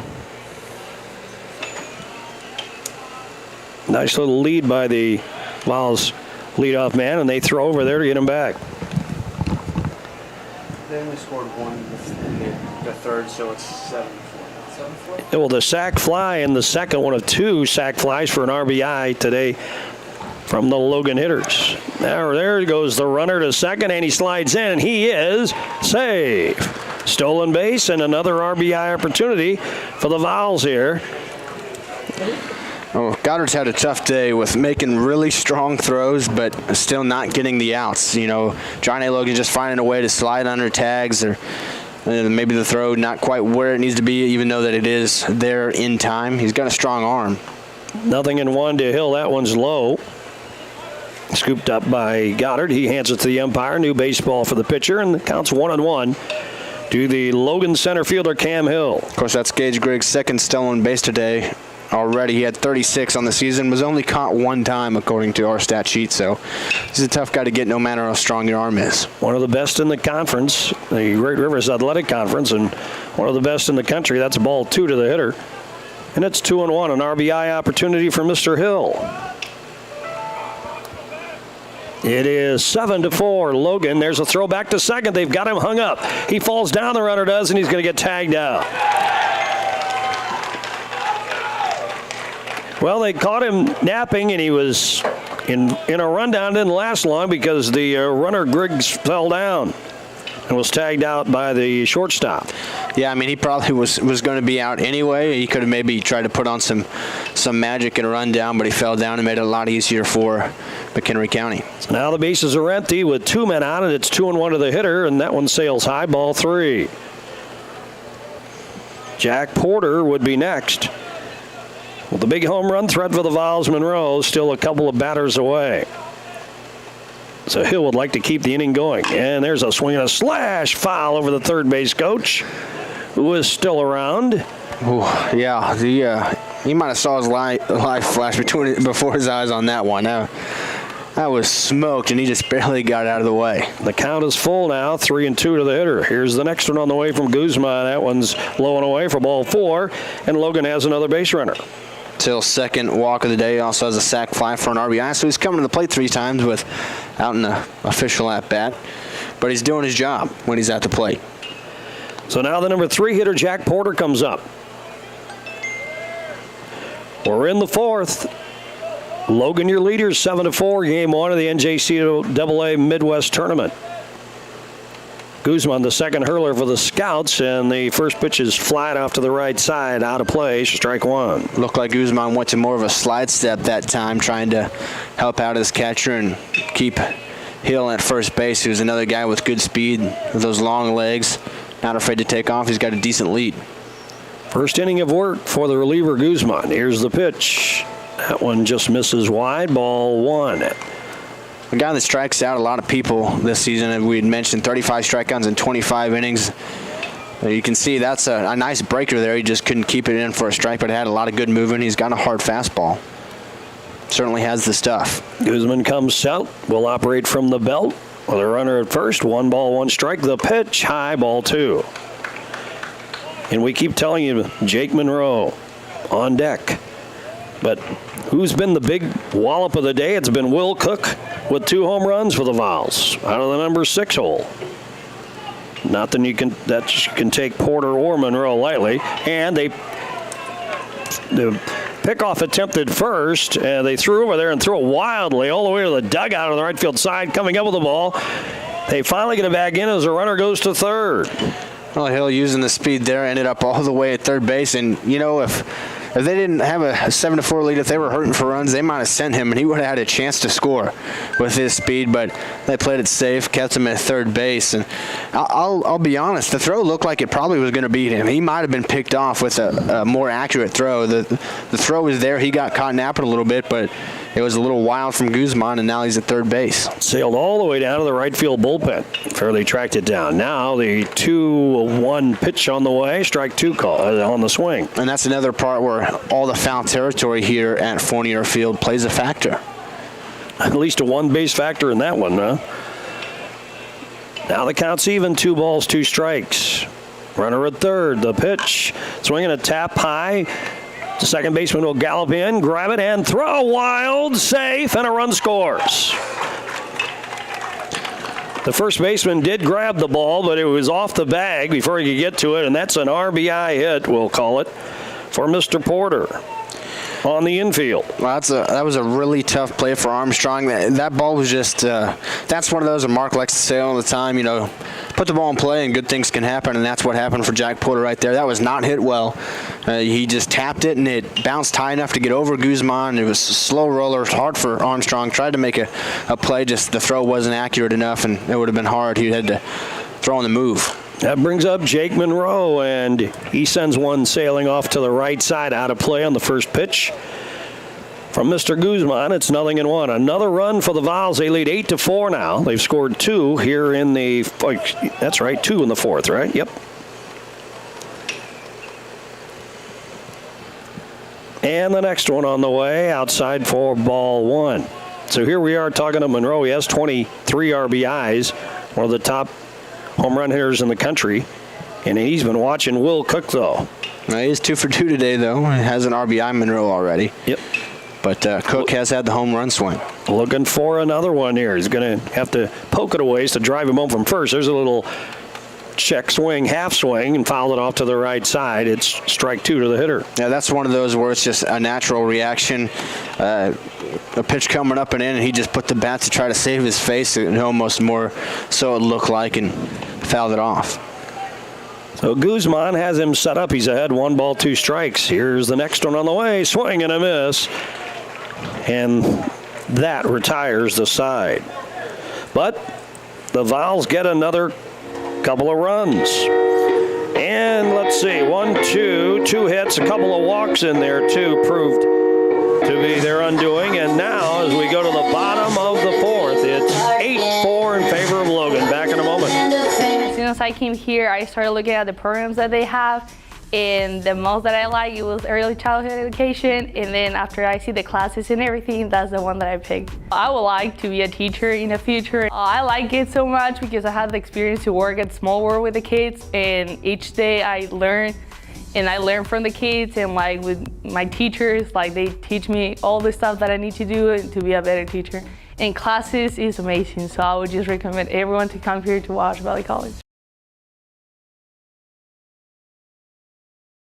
My name is Parker Linson. I'm a second-level nursing student at Wabash Valley College. We were able to get hands-on experience with a mannequin that has real breath sounds, real, lung sounds, and can cough and, do different things. That makes it really unique to have that kind of experience right here on campus. And then we've done clinicals. Being able to go into those ICUs and emergency departments and be able to see those critical patients, it is a very good experience. Being able to be in that position and look back to where I come from, it's just awesome to be able to have that experience.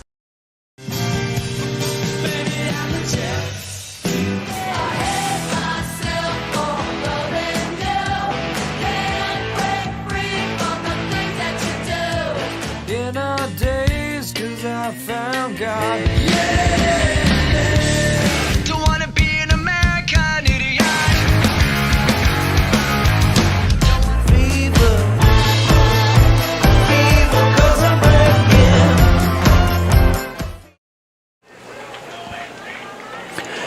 We go to the 5th. McHenry County needs to get something going. The Scouts are down by 4, 8-4 to the John A. Logan Volunteers, and Noah Goddard leads it off and looks at a strike, and we're underway.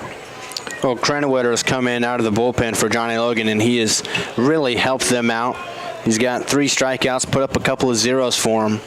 Here's the next one, and that one just misses. Ball 1. The count is even on the McHenry County catcher, Noah Goddard. It's 5, 6, and 7 in the order due up. We're in the 5th of game 1.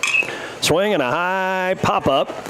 Gets into the outfield, giving chase. Backing up is the second baseman to make the play, or was that the first baseman over there? That was second.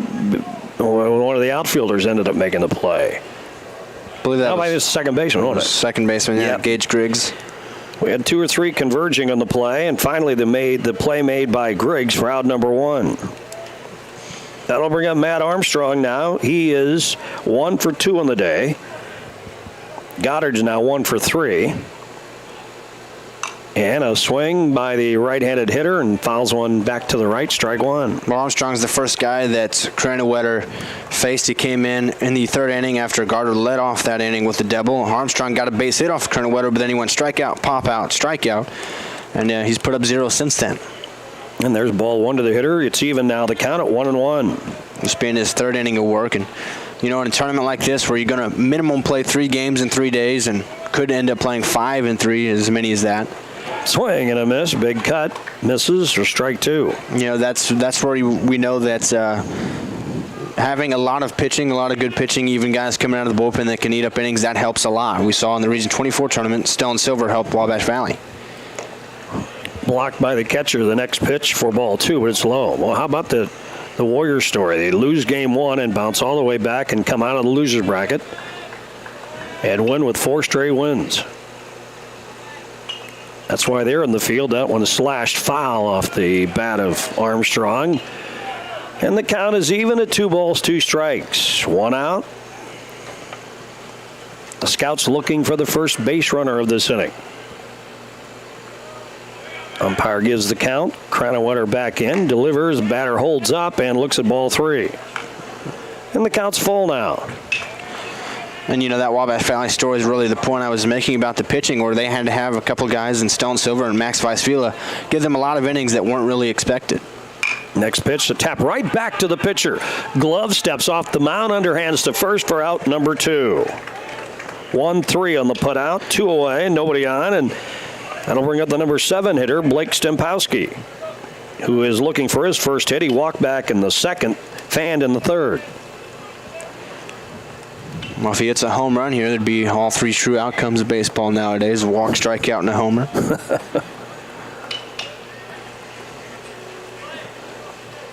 We haven't had too many 1-2-3s. There's a, well, we're not going to have one here either. That one got by the shortstop into short left field. He managed to knock the ball down.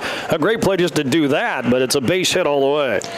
Yeah, I mean, unbelievable that Correa even got to that ball. He's got such good range, and he's got a strong arm, but he kind of slipped there, and I don't think he would have had to play anyway. But, you know, just the effort in general, your pitcher, your team is going to love to see that on a ball that nobody expects anybody to make it out on, at least still making that effort. You like to see it. Now Leonard bats with a man on board and looks at ball one. Yeah, Correa, really, by the time he managed to knock the ball down, he was like 5 feet beyond the edge of the skin into left center. So there's no way he was going to make that throw. Swing and a miss. Big cut that time by the Scouts' number 8 hitter, Austin Leonard. And there's that big fastball from the lefty Correa. And again, he's not a big guy, listed at 5'10", under 200 pounds, but he gets good arm action. Swing, a foul tip back here for strike 2 to the hitter, 1-2. Well, all these teams, of course, Wabash, the home team, all the visiting teams arrived yesterday, and all they could really do is sit and watch it rain last night. 1 ball, 2 strikes to the hitter. The next one on the way. That one's low, ball 2. Now, you know, Wabash Valley and Johnny Logan in familiar territory here at Fournier Field. Obviously, Wabash Valley more so than Johnny Logan, but Johnny Logan in the conference has played here a ton. This is kind of a new area for the other two teams. And there's a throw to first runner back. Well, McHenry County especially, they're newbies to Division I in the JUCO ranks, and here they are, having won the region title, Region 4, and now here in the district tournament. Next pitch misses wide, ball 3. Well, Trent was already a couple steps off the mound. He was ready to go back to the dugout. Thought he had another punch out. He's ended each of his last 2 innings with strikeouts looking. Thought he had another there. And here comes another chance at that, and that one really hits off the catcher. It's foul ball off to the right, and the catcher has to kind of walk off the sting here. Down the first base side comes Kennedy. The umpire gives him a little time to do that as well. He walks out halfway to the pitcher's mound to hand a new baseball to the hurler, mostly just to buy time for the catcher. Well, you're not going to find much more of a demanding position in all of sports than the catcher position in baseball and softball. And, well, the humans that play that position, it's going to be hard to find anybody tougher in all the sports. Leonard slapped him on the shoulder as well to... Well, Leonard does some catching for the Scouts. So he knows all about it. Here comes the next pitch home. Swing and a high pop to the right side down the line, giving chase to right fielder, and he will make the catch after a nice little run to the right side in foul ground. Nicely done by Swiderski. So nothing doing again for McHenry County, and Logan is left with that 8-4 lead as we go to the bottom of the 5th. Steve Faulkner Automotive has 2023 Pacifica hybrids up to $14,700 off, and all Jeep Compasses up to $6,550 off. Payments as low as $299 a month. See them all at SteveFaulknerAutomotive.com. Steve Faulkner Automotive in Mount Carmel, Illinois has an outstanding service department.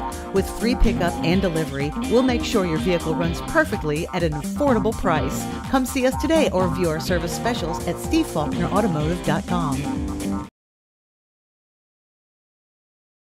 The Shop at 1418 is located at Wabash General Hospital's main lobby. It is open Monday through Friday from 10 a.m. to 2 p.m. The shop offers a nice selection of gifts for everyone, including children's books, snacks, cards, toys, apparel, and other reasonably priced items. The profits from the Shop at 1418 are used to purchase medical equipment and other needed items for Wabash General Hospital. For more information, visit wabashgeneral.com or visit our Facebook page, The Shop at 1418. You need to be mindful that when you're out, maybe doing a little tree pruning or shaping, or kids climbing in the tree, building tree houses, whatever, look up, make sure there's no power lines in or near the area. And even after the storm or after a wind event or something like that, where a limb may be falling down or hanging in the tree, make sure to look and there's no utility lines near that. And if there is, call us. We'll come take care of it. We'll get that down. We'll get things cleared up. John A. Logan, your leader, 8-4. We go to the bottom of the 5th. And here is Trey Swiderski leading it off for the Vols, the home team on the scoreboard. And he swings on the first pitch and skies it back over the top of the screen. Strike one. Well, Johnny Logan scored in every inning so far. They scored 4 in the first, 1 in the second, 1 in the third, and then added 2 in the fourth. It's just been consistent. McHenry County had that 4-run inning, but since then it's been all zeros. And there's a strike called. Nice little pitch. Nestled in right down the middle from Guzman. He's the second pitcher of the day from McHenry County. He gave up a run in his first inning of relief work, back 2 runs in the fourth. Now the next pitch home. That one stays high for ball 1. And it's 1-2 to the right fielder for Logan. Made that nice play to end the top half of the fifth, running into foul territory. Had a long way to go. Now the next pitch, that one bounces by the catcher for ball 2. Yeah, that one was one of those 58-footers. That one way out in front of the plate. Just kind of got spiked by Guzman, trying to get a chase. But John A. Logan's not a team that chases a lot. They're so disciplined at the plate. Even when they get down to 2 strikes, we've seen that McHenry County has had issues putting them away. Here's the 2-2 on the way, swing and a miss, and down he goes. That's the first out. Swiderski fans for the first out. His, let's see, he grounded into a double play back in the third, sac fly in the first, so he's still hitless on the day, but he has an RBI. Well, here's the man of the hour so far today, Will Cook, and had those 2 home runs way deep into right field. And those are both on lefty matchups. And the first pitch to him just misses ball 1. He's a guy that's can be really patient at the plate. He doesn't chase a whole lot, but when he gets a pitch he wants to swing at, he swings real hard. Here comes the next one on the way. Held up to the batter. That one's a little bit high. Ball 1. Joey Wizub, the starter for McHenry, couldn't solve. Mr. Will, he jacked 2 out of here, the right side. Both clouts of some distance. I'll see if Guzman can fare any better. Swing and a miss. A big cut.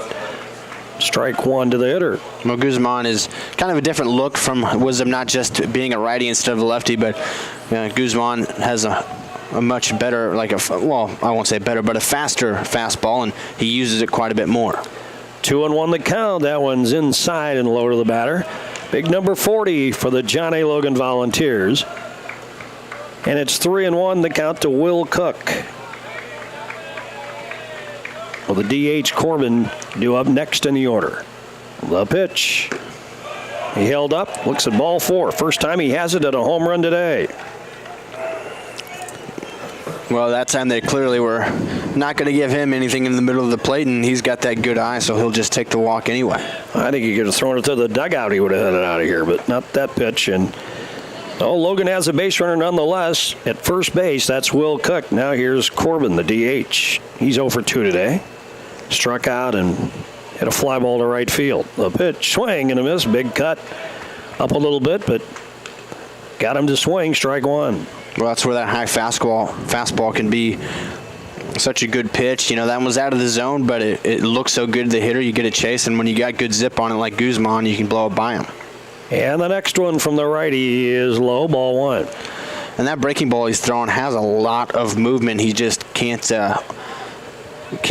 spin it for a strike right now, and Johnny Logan's been able to lay off, but it's got good break on it. Just wasn't enticing enough. That pitch stayed low to the DH. Now the next one on the way, swing and a pop-up, and it will get out of play for strike 2. So Guzman ahead of the hitter, 1-2. The number 7 hitter, the DH in the order for the Vols, Cordell Corbin. Runner at first. We're in the bottom of the 5th. Logan leads 8-4. First game of the NJCAA Midwest District Tournament. That one bounces into the catcher. No move by the runner. Nice job blocking it. We've seen some really good catcher play defensively from both of these guys, Noah Goddard and Carson Kennedy, the respective catchers for their teams. It'll be Iowa Western and Wabash Valley in the second game today. 3 games tomorrow. As few as 1, maybe 2 games on Friday. The winner goes to Grand Junction for the JUCO World Series. Now 2-2 to the batter. Here's Guzman's pitch. A swing away and hit down the right field side. And looking, finally gets out of play. And winning game one in this tournament is such a huge advantage. Going into tomorrow, you want to be on that winner's side of the bracket, and if you win both of your first two games, you're that team, then you're in the driver's seat come the championship Friday, where you only would have to win one of those potential two.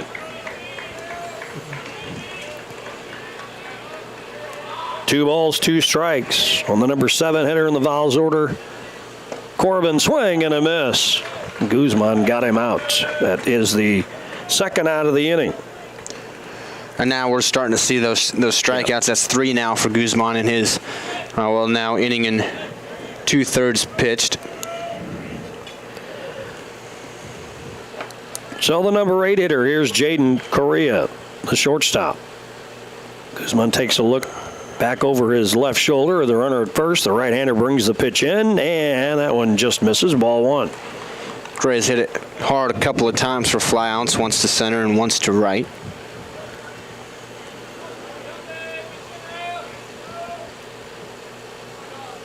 Another look over at the runner. Pitcher comes set, and the pitch. And a high pop-up on the delivery. The 1-2 into the outfield, and who's camped under it? Center fielder will make the play, and that is Nowak. So McHenry County, Logan, I should say, comes up empty for the first time today. No runs. One base runner on a walk. He was left on, and we've played 5 here at Fournier Field in Mount Carmel, the NJCAA Midwest District Tournament. It's John A. Logan 8, McHenry County 4. Hi, my name is Rylan Robb. I am from Albion, Illinois, and I am a radio TV major here at Wabash Valley College. From broadcasting all sorts of sports games to producing my own TV show and radio show, the hands-on experience is as much as you want to do with it. In terms of the program itself, I think it's really special. It's really like almost a little family in a way, and it's really been really nice being able to experience the things I have with people that genuinely appreciate it with me.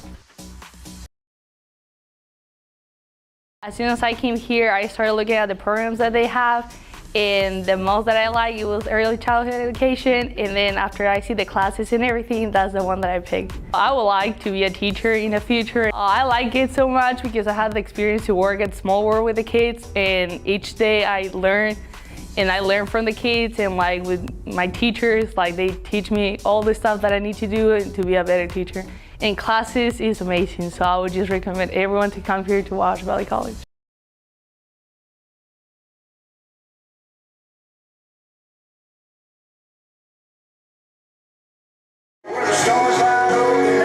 Back here for the top of the 6th inning, and now Jackson Krennewetter back out for another inning of work for John A. Logan, and he has really picked them up. Their starter, Tar, only went 2 innings plus a batter, and then since then Krennewetter has come in and put up 3 straight zeros for him and let their offense go to work.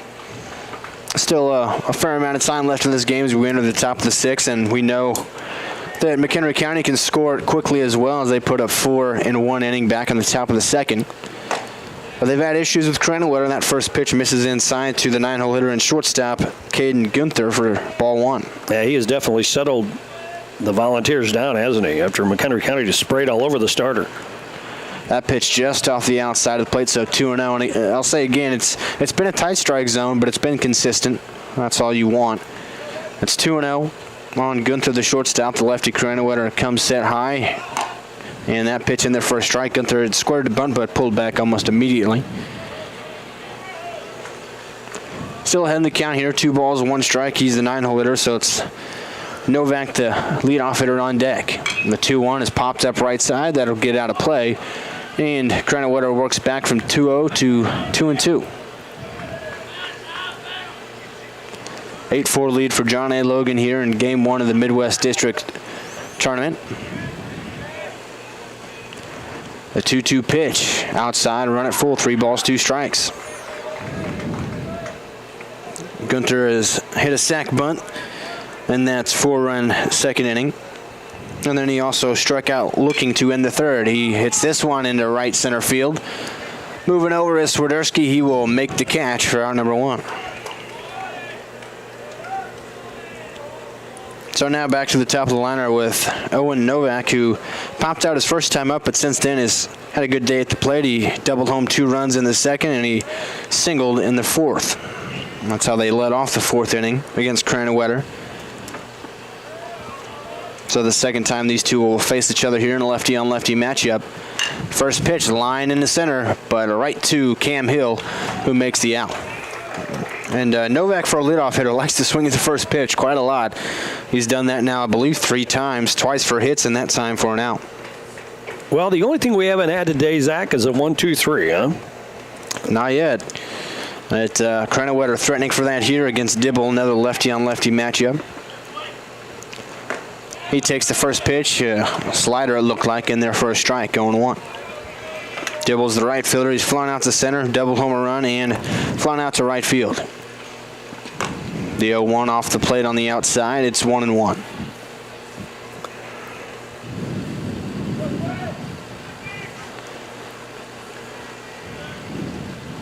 This one hit towards short. Correa stays down on it, scoops it up, fires across, and there it is, a 1-2-3 inning. Cranwetter doing masterful work out of the bullpen for Johnny Logan. They lead 8-4, looking for more as we head to the bottom of the 6th.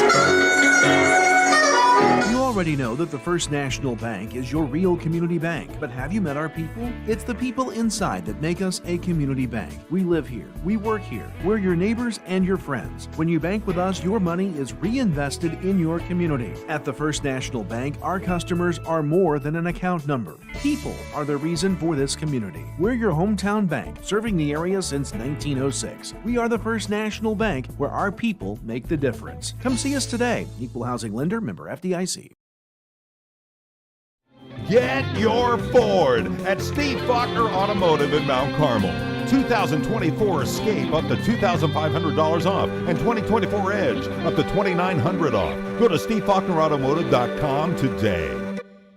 At Steve Faulkner Automotive, get 2023 Chargers and Challengers up to $13,000 off, 2023 Jeep Gladiators up to $11,400 off, and all 2024 heavy-duty Rams up to $13,000 off. Come in today. You need to be mindful that when you're out, maybe doing a little tree pruning or shaping, or kids climbing in the tree, building tree houses, whatever, look up, make sure there's no power lines in or near the area. And even after the storm or after a wind event or something like that, where a limb may be falling down or hanging in the tree, make sure to look and there's no utility lines near that. And if there is, call us. We'll come take care of it. We'll get that down. We'll get things cleared up. The McHenry County starter Joey Wizab gave them 3 innings, and now Dominic Guzman in relief, out for his 3rd inning of work. Pitched 13 times this season for 25 innings, so usually you would say that averages out to around 2 innings in appearance, but here he is for his 3rd inning of work. And first pitch swinging and fouling off to the left side.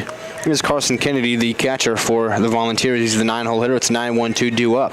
He struck out 2 of the batters he faced in the 5th. Guzman did. He walked 1, but he's definitely brought a little different look to the mound for the Scouts. Big right-hander that pitches out of the stretch the whole time, up 0-1 on Kennedy, the catcher. Next pitch, breaking ball there. That one is for a strike. He's done that a lot and not been able to throw it for a strike. That time a good one. Found the zone on the inner half. Quickly 0-2 on Carson Kennedy, but he's a guy that likes to shorten up with 2 strikes. Can be tough to punch out. The 0-2 from Guzman. This one's popped up left side, and after Goddard gives it a look, it gets out of play. Yeah, Guzman's really settled things down. He held Logan off the board in the 5th. First time the Vols haven't scored an inning today. They scored 4 in the 1st, 1 in the 2nd, 1 in the 3rd, and then 2 in the 4th against Guzman. But then, like you said, he gave that 0 in the 5th.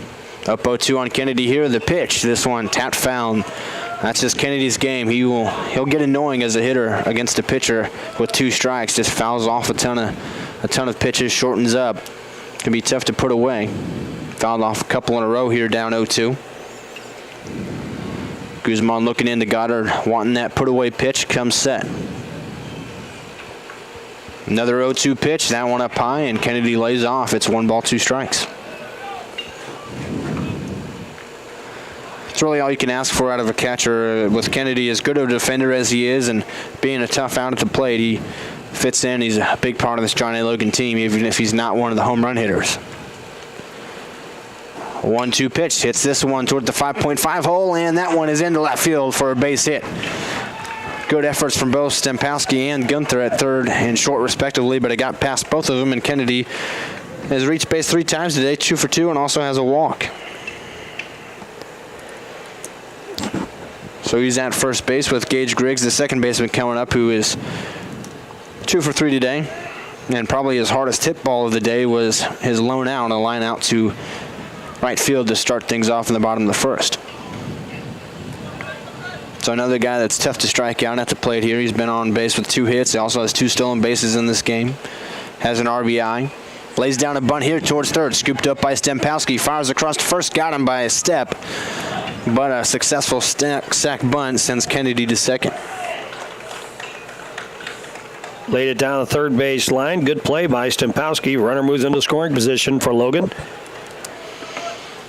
So now Kennedy at second with 1 down here in the bottom of the 6th inning, and it is Cam Hill at the plate, who's walked twice and has a sac fly for an RBI to right field. Scored a run today.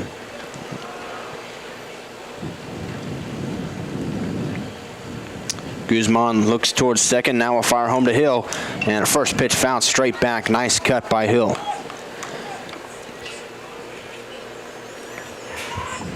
Hill's at first base in the 4th inning against Guzman when Guzman tried to pick him off and threw it all the way.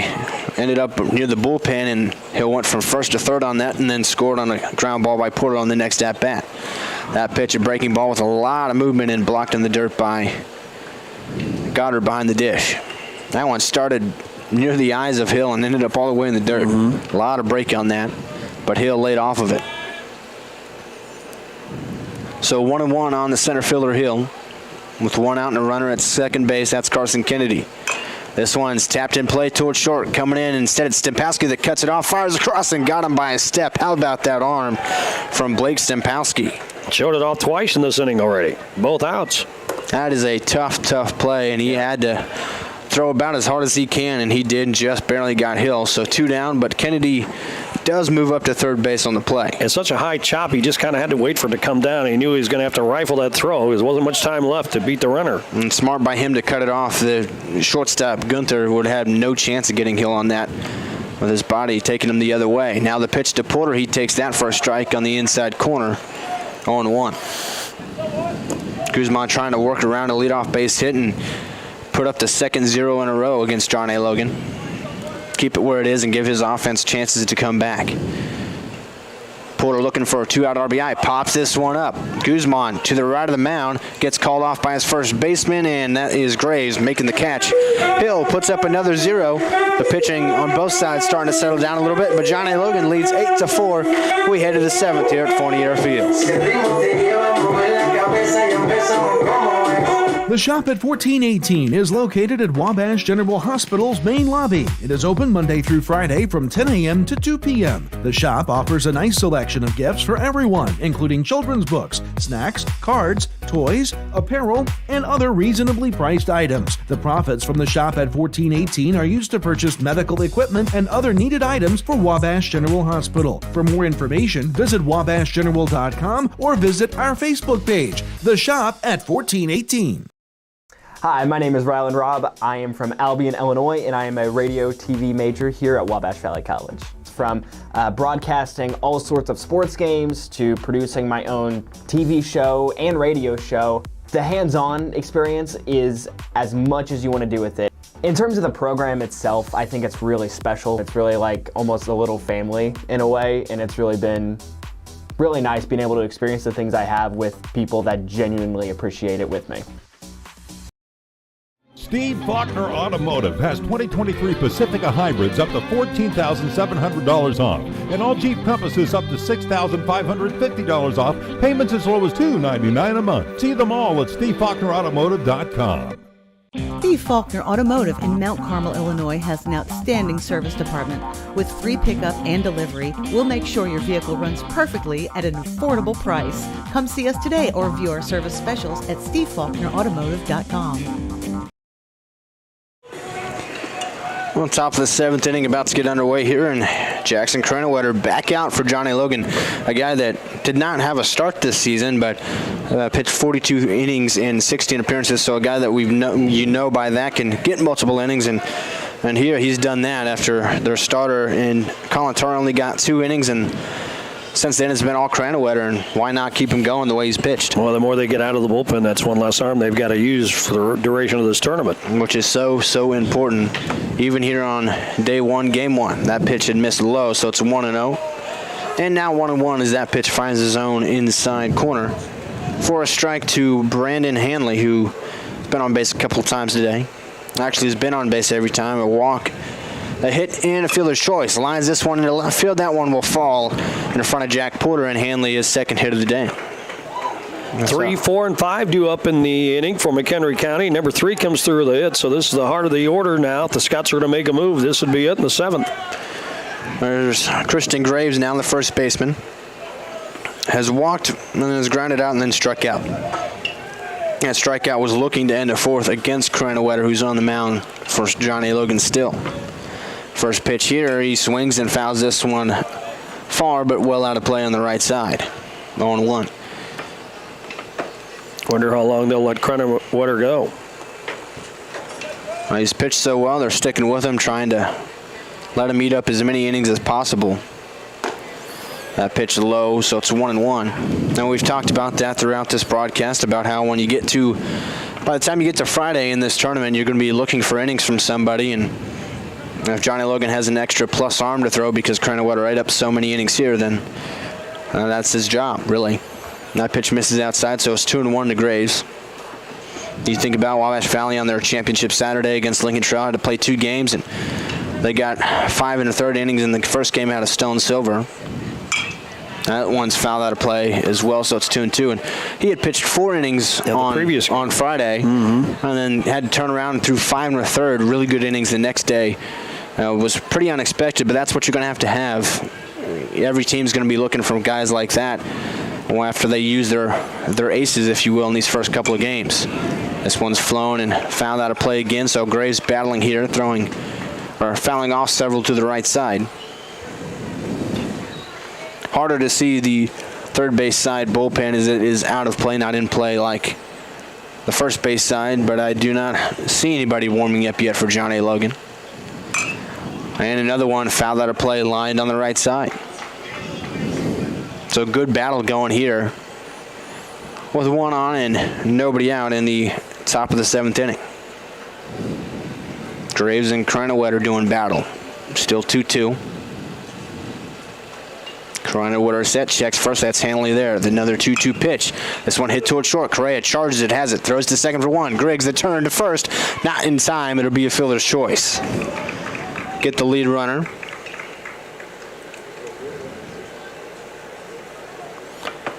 So the force made at second for the first out. Good job by Correa to charge that ball to be able to get the runner at second. So it'll be 1 down and a runner at first, being Christian Graves, and at the plate it's the catcher, Noah Goddard, who has a double in this game. And there's a line drive up the middle, and that will fall in front of Cam Hill. He comes up firing to second, not in time, and I don't think he realized if he came up with a little bit more urgency, he maybe could have had Graves at second, who had to wait to see if that ball would get down. But Hill played it a little nonchalantly, and it's a base hit for Goddard, his second hit. Yeah, he wasn't sure if the second baseman or the shortstop playing to the middle was going to be able to nab that in a line drive, so he had to wait for it to clear. That held him up a little bit, but he made it to second. So after several zeros put up by Cranwetter, the McHenry County Scouts starting to put a little something together. 2 on, 1 out, and this one fouled on the right side by Armstrong.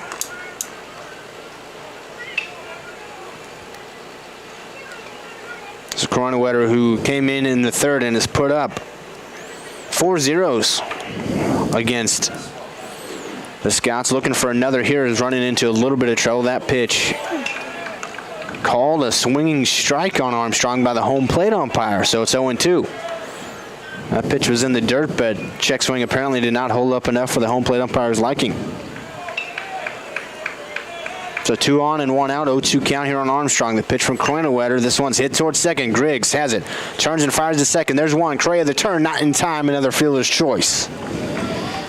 That would have been a really tough one. Armstrong runs well. So 4-6 on the force. We had a 6-4 and a 4-6 fielder's choice now. So there's 2 down, but the runners at the corners. And Blake Stempowski coming to the dish, who's walked, struck out, and has a single.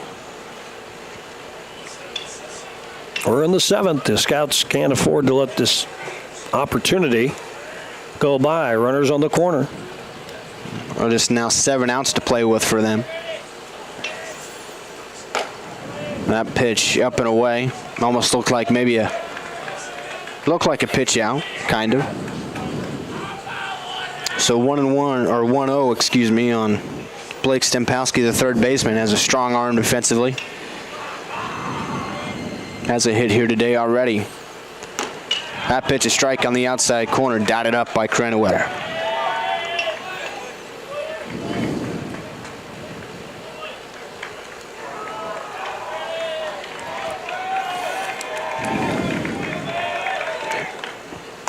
Swing and a miss, and it's 1-2. Cranwetter blew it by him. 1 strike away from putting up a 5th 0 out of the bullpen. 2 on at the corners, but 2 outs. The 1-2 pitch up high. It's 2-2. Good patience by Stempowski. Didn't chase that one. Well, that walk he had back in the 2nd inning came in a 3-2 count, so not afraid to take tough pitches with 2 strikes. 2-2 pitch from Cranwetter. Swing and a miss. He got him. 5 shutout innings out of the bullpen for Jackson Cranwetter. Johnny Logan hangs on to their 8-4 lead after a threat from the Scots. Now Johnny Logan back to the bats after we go stretching here at Fournier Field. Hi, my name is Rylan Robb. I am from Albion, Illinois, and I am a radio TV major here at Wabash Valley College. From broadcasting all sorts of sports games to producing my own TV show and radio show, the hands-on experience is as much as you want to do with it. In terms of the program itself, I think it's really special. It's really like almost a little family in a way, and it's really been really nice being able to experience the things I have with people that genuinely appreciate it with me. I'm Mason Gross. I am a marketing business management major at Wabash Valley College. You'll learn a lot about the business industry as a whole, and that really helps you to explore your options as far as to what's out there. So I'm doing my internship at Summer Real Estate in Salem, Illinois. Right now I'm working on getting my license. I am hanging around the office, going to showings, and doing everything I can as a non-licensee to get myself ready for when I graduate and take that step as an agent. As soon as I came here, I started looking at the programs that they have, and the most that I like, it was early childhood education, and then after I see the classes and everything, that's the one that I picked. I would like to be a teacher in the future. I like it so much because I had the experience to work at Small World with the kids, and each day I learn, and I learn from the kids, and like with my teachers, like they teach me all the stuff that I need to do to be a better teacher. And classes is amazing, so I would just recommend everyone to come here to Wabash Valley College. Bottom of the 7th inning now, and Johnny Logan coming up. It'll be Monroe, Swiderski, and Cook, a threatening part of the lineup. They already have an 8-4 lead. They want some insurance. Dominic Guzman, who gave up a couple of runs in his first inning of work, has then since put up 2 scoreless innings, out for his 4th inning of work out of the bullpen for the Scots. That one to the backstop. 1-0 to Jake Monroe.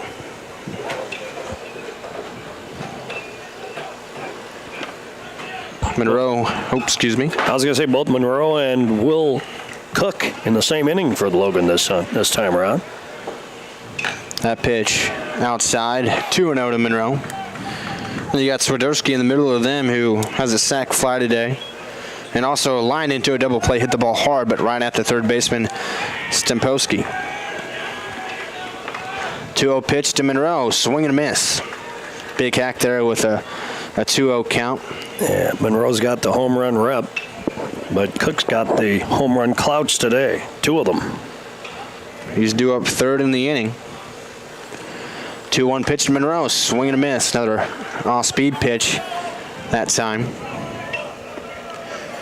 Monroe has a double in RBI back in the 1st, a single in the 3rd, and then is struck out in the 4th. That was against Dominic Guzman. Guzman trying to strike him out for the 2nd time today. A 2-2. This one hit towards short, scooped up by Gunther, fires across, And close play, he's out at first, and Monroe hops up and down, puts his hands on his head, can't believe it. He thought he was safe, but he's retired for the second time by Guzman. So now it's Trace Swiderski, the right fielder, coming to the plate. Moore's number 44, right-handed hitter.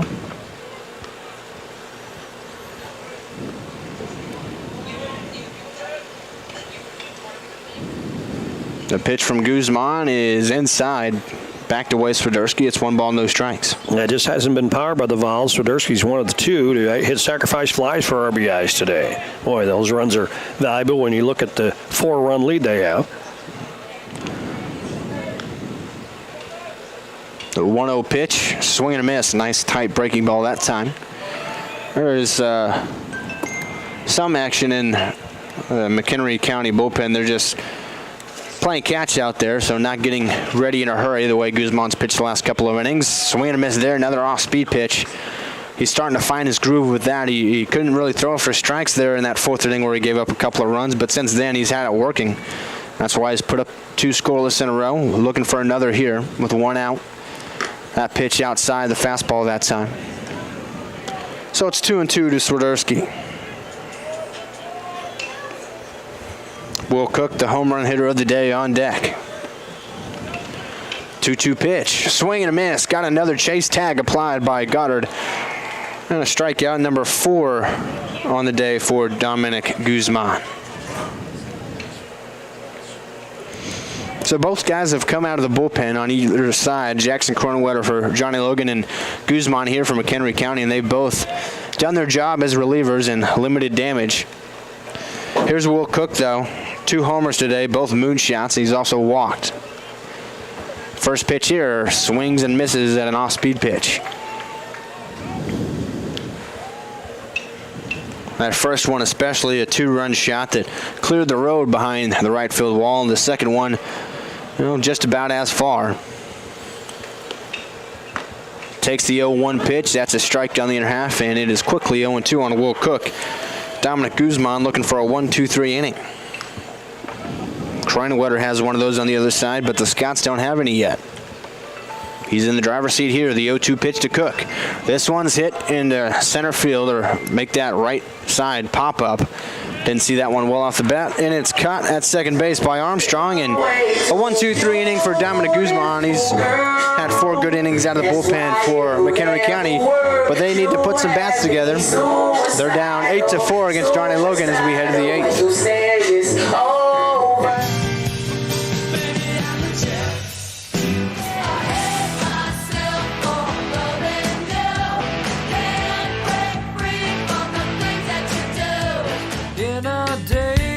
I found God. Yeah.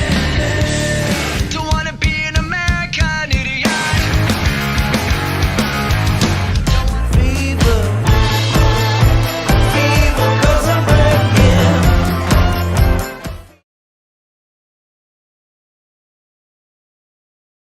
You already know that the First National Bank is your real community bank, but have you met our people? It's the people inside that make us a community bank. We live here, we work here, we're your neighbors and your friends. When you bank with us, your money is reinvested in your community. At the First National Bank, our customers are more than an account number. People are the reason for this community.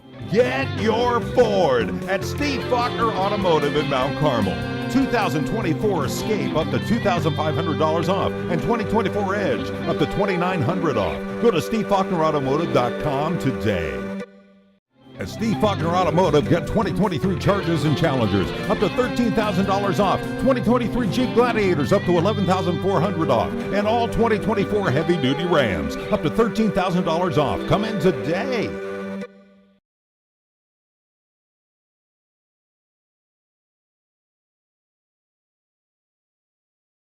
The Shop at 1418 is located at Wabash General Hospital's main lobby. It is open Monday through Friday from 10 a.m. to 2 p.m. The shop offers a nice selection of gifts for everyone, including children's books, snacks, cards, toys, apparel, and other reasonably priced items. The profits from the Shop at 1418 are used to purchase medical equipment and other needed items for Wabash General Hospital. For more information, visit wabashgeneral.com or visit our Facebook page, The Shop at 1418. New pitcher on the mound in the 8th for John A. Logan. That's number 46, the right-hander, Luke Prohl. So he comes on, the first reliever since Jackson Cronenwetter. He came in after the starter Tar only won a couple of innings. And then Cronenwetter went 5 innings, no runs given up, 4 strikeouts. Gave up 5 hits, but again, those no runs was huge. Prohl, first pitch is popped up and out of play after Kennedy gives it a look, and it's 0-1 to Austin Leonard. And McHenry County Scots, they are in this ball game. What were you, the top of the 7th? You're down 4, is that right? It is 8-4, Johnny Logan, and welcome to the broadcast, Mr. Mark Richardson. All the political comments are yours. Prohl fresh into the game has an 0-1 count on Austin Leonard. The right-hander fires home the next pitch. That's in there for a strike, quickly 0-2. I think McHenry has to feel good about where they are, down by 4 the last 3 innings to play. We got a chance, new reliever. So get some hits, get some walks, and they're right there.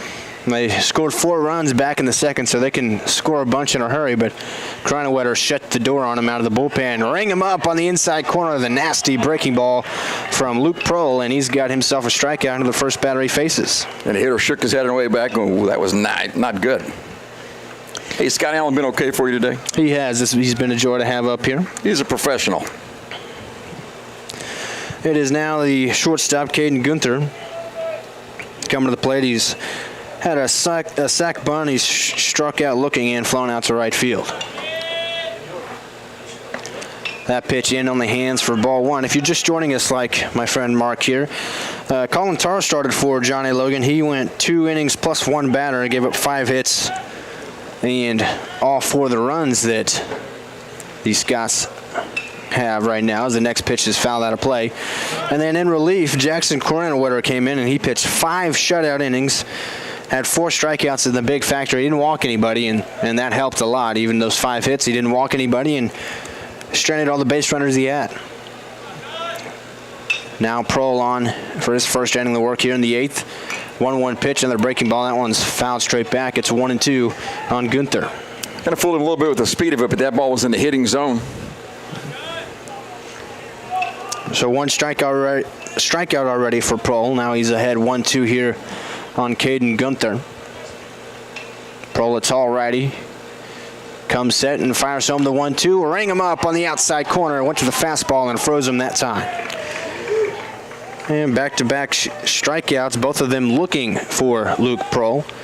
And now to the top of the lineup with Owen Novak, who has a couple of hits today, including a 2-run double in that 4-run second inning for McHenry County. He's the leadoff hitter, but he swings early. In his first at-bat on that pop-out, he swung at the second pitch and popped out, and since then he's hit the ball and play on the first pitch every time he's come to the plate. Scores to bunt this time, pulls back, and it's a strike. Fastball down about the knees, going to be a strike anyway, I think. Pulled it back in time. Novak, the center fielder, left-handed swinger. That open stance. Prohl takes his time, now fires home the 0-1. And just off the plate, 1-1. Zach, several Division I college scouts in the area today. They're looking at some good talent. Well, I mean, at this point in postseason play, all of these teams deserve to be here, and there's a lot of really good talent around between all the teams in this tournament. The 1-1 pitch is in the dirt to the backstop. It's 2-1. And we talked about that in the open of the broadcast, how each one of these teams has several Division I, NCAA Division I talent players on their rosters. Absolutely. Hey, did you hear Dalton Fivish signed today? Western Kentucky. The Hilltoppers get another Wabash Valley Warrior to go over there. Of course, the pipeline with Rob Fournier. That one's fouled out of play on the left side. It's 2-2 to Owen Novak. Fournier's in the house. He's threatening to come up and talk to me next game, too, by the way. That should be fun. I'm going to ask him embarrassing questions and family stuff. Who knows? So stay around and come back for that one. And Wabash Valley will be playing in that game against Iowa Western, another good game in this tournament. They all should be pretty good games. The 2-2 is hit foul down the left field line. That ball had double written all over it. For a second, I thought that might stay fair, but ended up foul. So good battle going here after Prohl struck out the first 2 Scots he faced in this 8th inning. And now Novak giving him a little bit more trouble. It's a 2-2 count. Fouled off a couple of pitches in this at-bat. Prohl, the right-hander, fires home the 2-2. Breaking ball, nub towards second, charging in his grid, hopped up to him, he flips to first and Cook to stretch. A 1-2 inning for Prohl out of the bullpen. And 8-4 lead for John A. Logan. They'll look for some insurance in the bottom half of the 8th on the other side. Very good, Zach. The Shop at 1418 is located at Wabash General Hospital's main lobby. It is open Monday through Friday from 10 a.m. to 2 p.m. The shop offers a nice selection of gifts for everyone, including children's books, snacks, cards, toys, apparel, and other reasonably priced items. The profits from the Shop at 1418 are used to purchase medical equipment and other needed items for Wabash General Hospital. For more information, visit wabashgeneral.com or visit our Facebook page, The Shop at 1418.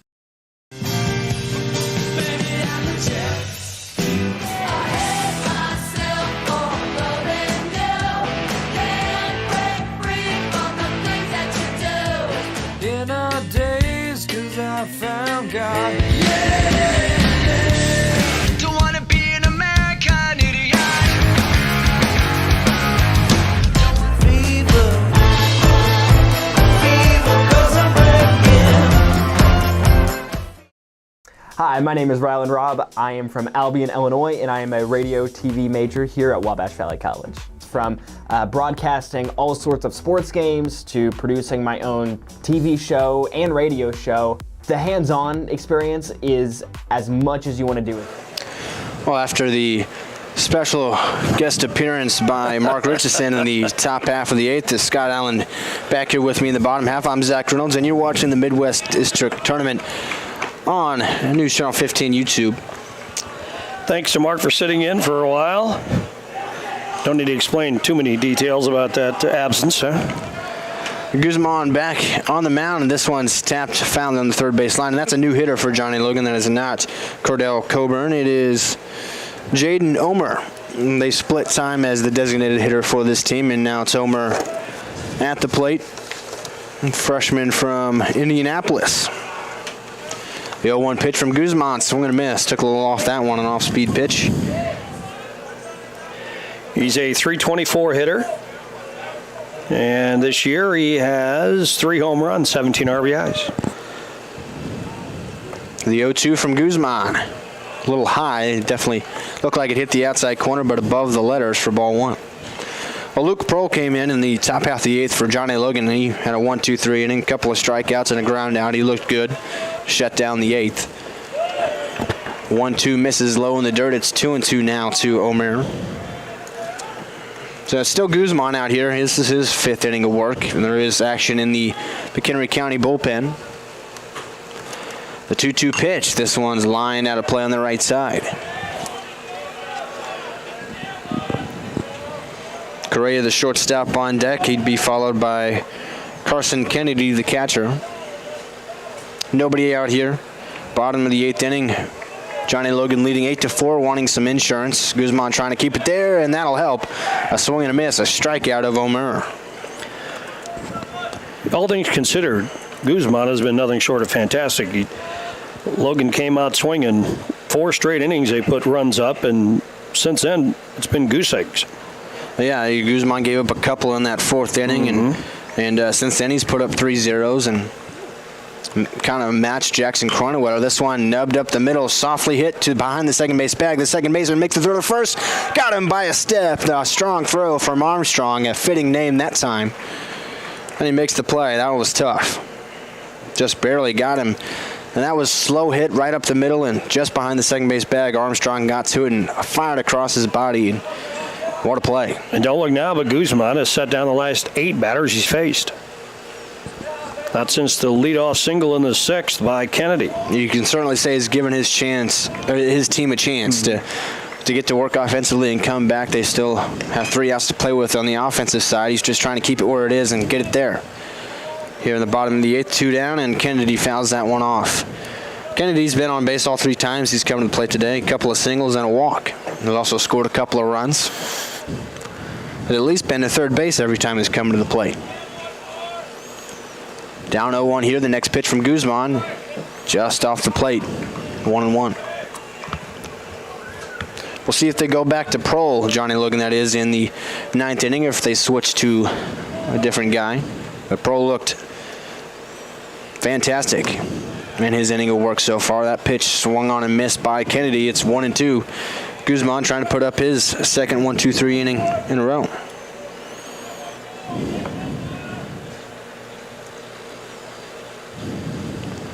Heading the count, the 1-2 pitch. Outside, 2-2.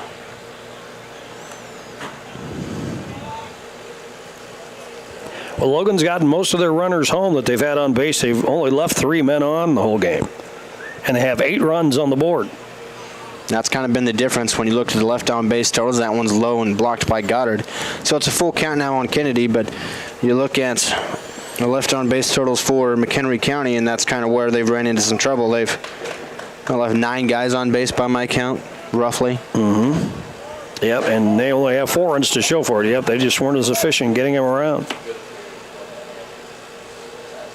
3-2 payoff pitch outside. Kennedy, his second walk of the day, and even in the 9-hole spot, he's proven to be a valuable part of this lineup. He's been on base all 4 times today.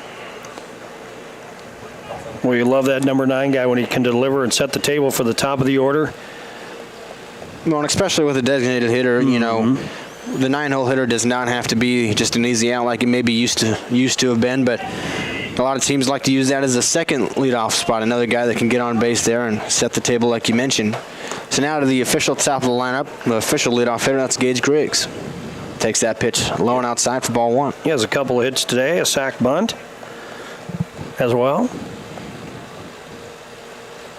Kennedy leads off first with 2 outs here in the bottom of the 8th.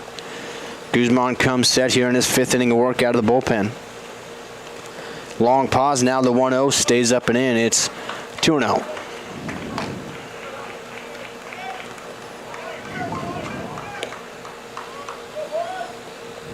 Guzman trying to get Griggs here and send it to the top of the 9th. Still just a 4-run deficit. John A. Logan trying to put up some insurance. The 2-0 pitch, that one low, 3-0. Goddard wants a new baseball for his pitcher and gets it. Righty has been warming up for a while now in the McHenry County bullpen, pretty much all innings, so we'll see how long the leash is in this inning for Dominic Guzman. He's done his job out of the bullpen trying to get that one more out. The 3-0, taking all the way and a strike on the inside corner to Gage Griggs.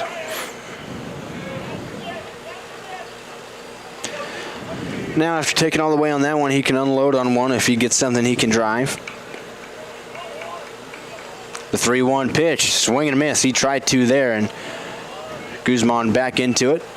It's 3 balls, 2 strikes, a full count. A little bit upset with himself as he walks around there, trying to walk that one off a little bit, the frustration of it. He thought he was going to get something good to hit, and he did, but just didn't quite pull the trigger. So 2 outs. Kennedy leads off first. Guzman set. The 3-2 payoff pitch. This one's fouled out of play on the right side. We mentioned in this broadcast, Griggs is a tough guy to strike out. On the season, he walked more than he struck out. So he probably found himself on a fair amount of 3-2 counts, and he probably wins most of them. Trying to do that again here and extend the inning to Cam Hill. Guzman with the pickoff move, and that one gets away, and Graves has no idea where it is, and Guzman himself has to track it down. It wouldn't have been that far away from Graves if he just didn't see it. So the second time that Guzman has thrown away a pickoff, and Kennedy moves up to second. So now a ball hit to the outfield could bring home a run for John A. Logan. And Guzman, all the way from the mound, had to run that one down because his first baseman didn't see it. 3-2 count, 2 outs. Well, probably threw to first, huh? Yeah, I mean, I'm not a coach, but I'll hold my judgment, but that's not what I would have done. So now Kennedy leads off second. Another 3-2 payoff pitch. This one's line into left. Coming in.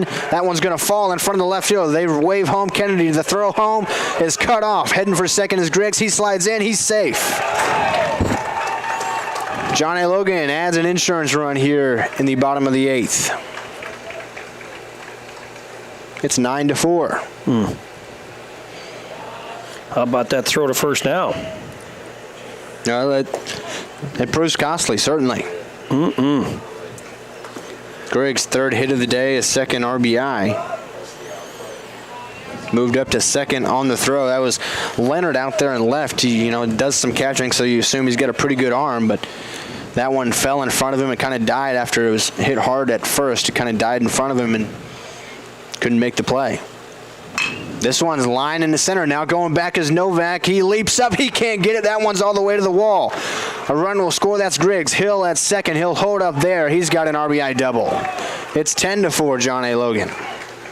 That ball was absolutely hit on the screws. All the way to the fence by the time Novak tracked it down. Well, he almost made an incredible leaping play. That one, you got to give credit to Novak on that one. He leaped up and tried to make the play, but that one was just hit so hard by Hill. That one was going to get over his head almost certainly, and it did. And so Dominic Guzman had 4 innings out of the bullpen coming into this inning, and 3 of those were scoreless, but it ran into trouble here. And that'll be the end of his day. He gave his team a valiant effort, but he's given up a couple of runs here. It's 10-4, John A. Logan. Hill will be at second base with 2 outs after the pitching change, and we'll tell you the new pitcher on the other side. You already know that the First National Bank is your real community bank, but have you met our people? It's the people inside that make us a community bank. We live here, we work here, we're your neighbors and your friends. When you bank with us, your money is reinvested in your community. At the First National Bank, our customers are more than an account number. People are the reason for this community. We're your hometown bank, serving the area since 1906. We are the First National Bank, where our people make the difference. Come see us today. Equal Housing Lender, member FDIC. Steve Faulkner Automotive has 2023 Pacifica hybrids up to $14,700 off, and all Jeep Compasses up to $6,550 off, payments as low as $299 a month. See them all at SteveFaulknerAutomotive.com. Steve Faulkner Automotive in Mount Carmel, Illinois has an outstanding service department. With free pickup and delivery, we'll make sure your vehicle runs perfectly at an affordable price. Come see us today or view our service specials at SteveFaulknerAutomotive.com. The Shop at 1418 is located at Wabash General Hospital's main lobby. It is open Monday through Friday from... New pitcher, another right-hander for the Scots. This one is Caden Newman, and he'll come in with 2 outs in the bottom of the 8th, but a runner at second baseman being Cam Hill after his line drive RBI double. One of the hardest hit balls we've seen all day. Now Jack Porter at the plate with 2 outs and a runner in scoring position. And the first pitch gets to the backstop, and Hill will be at third. He'll take a round at third, but he'll stay there. So a tough first pitch there for Caden Newman, but he really just has to worry about the batter here with 2 outs. Guzman got within 1 pitch of finishing the inning. Just couldn't get out of it. Well, he had 2 outs and a 3-2 count, and he tried to pick off the runner at first and got away from the first baseman. He ended up at second base, and the next guy, and then right after that, it was Griggs, had an RBI hit. This one's popped up. The shortstop, Gunther, camps underneath it and makes the catch. John A. Logan adds some insurance. They now lead 10-4, heading to the 9th. The Scots down to the last 3 outs here in Game 1 of tournament play.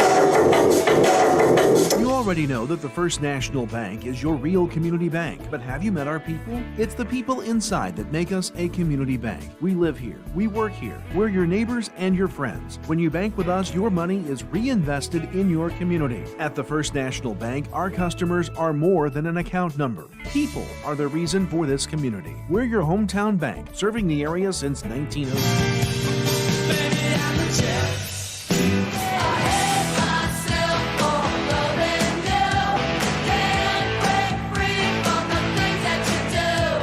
In our days, 'cause I found God. Yeah! Don't wanna be an American idiot. Fever, 'cause I'm breaking. My name is Parker Linson. I'm a second-level nursing student at Wabash Valley College. We were able to get hands-on experience with a mannequin that has real breath sounds, real lung sounds, and can cough and do different things. That makes it really unique to have that kind of experience right here on campus. And then we've done clinicals. Being able to go into those ICUs and emergency departments and be able to see those critical patients, it is a very good experience. Being able to be in that position and look back to where I come from, it's just awesome to be able to have that experience. As soon as I came here, I started looking at the programs that they have, and the most that I like, it was early childhood education, and then after I see the classes and everything, that's the one that I picked. I would like to be a teacher in the future. I like it so much because I had the experience to work at Small World with the kids, and each day I learn, and I learn from the kids, and like with my teachers, like they teach me all the stuff that I need to do to be a better teacher. And classes is amazing, so I would just recommend everyone to come here to Wabash Valley College. Top of the ninth, and John A. Logan leads 10-4, and they'll look for 3 more outs from Luke Prohl, who pitched a 1-2-3 8th inning and try to win game 1 of this tournament. Dibble, the right fielder, leads off the inning for the Scots and takes that one outside, 1 ball, no strikes. In the 8th inning, Prohl came in and struck out Leonard and Gunther, both looking, and then got Novak to ground out to second. The 1-0 was fouled out of play on the left side. It's 1-1 to Dibble.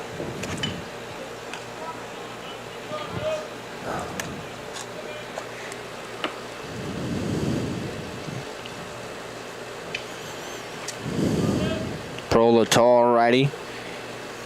A 1-1 pitch. That one sails to the backstop. That one got away from him. It's 2-1.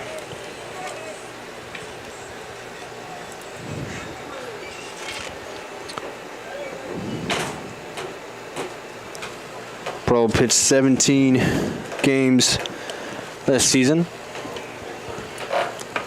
A 2-1 pitch. That one high and wide. It's 3-1. So Dibble trying to get on and set the table here for a big comeback for McHenry County, which is what they need right now if they want to stay and get into the winner's bracket. A 3-1 pitch misses, and a leadoff walk for Dibble. So he's on base for the first time today. Or nope, make that check that second time today. He had an RBI double back in that second inning. That's where McHenry County scored all of their runs. It was after Johnny Logan scored 4 in the bottom half of the first. They immediately responded with 4 in the top half of the second. It was a brand new ball game, but then Johnny Logan has scored 6 more times since then. Nothing for McHenry County. See the TikTok video of a team down 11-0. Bottom of the ninth, they came back and won at 12-11. Well, down 11-0 with 2 outs. With 2 outs, yeah. You saw, okay. And came back to win. Anything can happen. Yeah, this is baseball. There's no clock, and that's for a reason. And that's why I love it.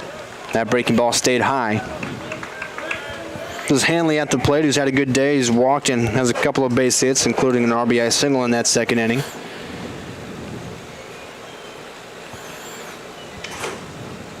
A 1-1 pitch stays up high as well.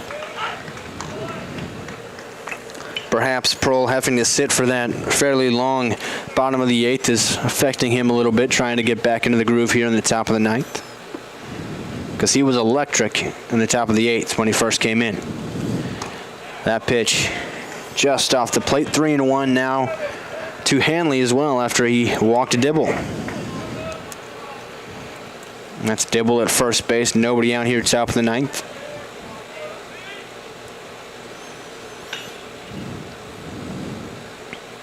Breaking ball finds the zone on the inside corner. And Hanley was ready to take first base. Started to walk that way and then had to retreat to the right-handed hitter batter's box. So it's a full count now as Dibble leads off first. Prohl set at the belt. 3-2 payoff pitch. Breaking ball, swing and a miss. Another strikeout, third of the day, and for Luke Prohl. K'd the first 2 batters he faced in the 8th and gets a strikeout there. Here comes Christian Graves. Graves still looking for his first hit. Does have a walk, but other than that, is grounded out, struck out, and hit into a fielder's choice. First pitch he sees, breaking ball, hits him in the back, and he'll take first base. Well, runner moves up to second. Yeah, any way you can get base runners, you'll take them. So McHenry has 2 on now with 1 down, and the catcher, Noah Goddard, coming to the plate. He has a couple of hits today, including a double. We're going to have a mound visit first here with Luke Prohl.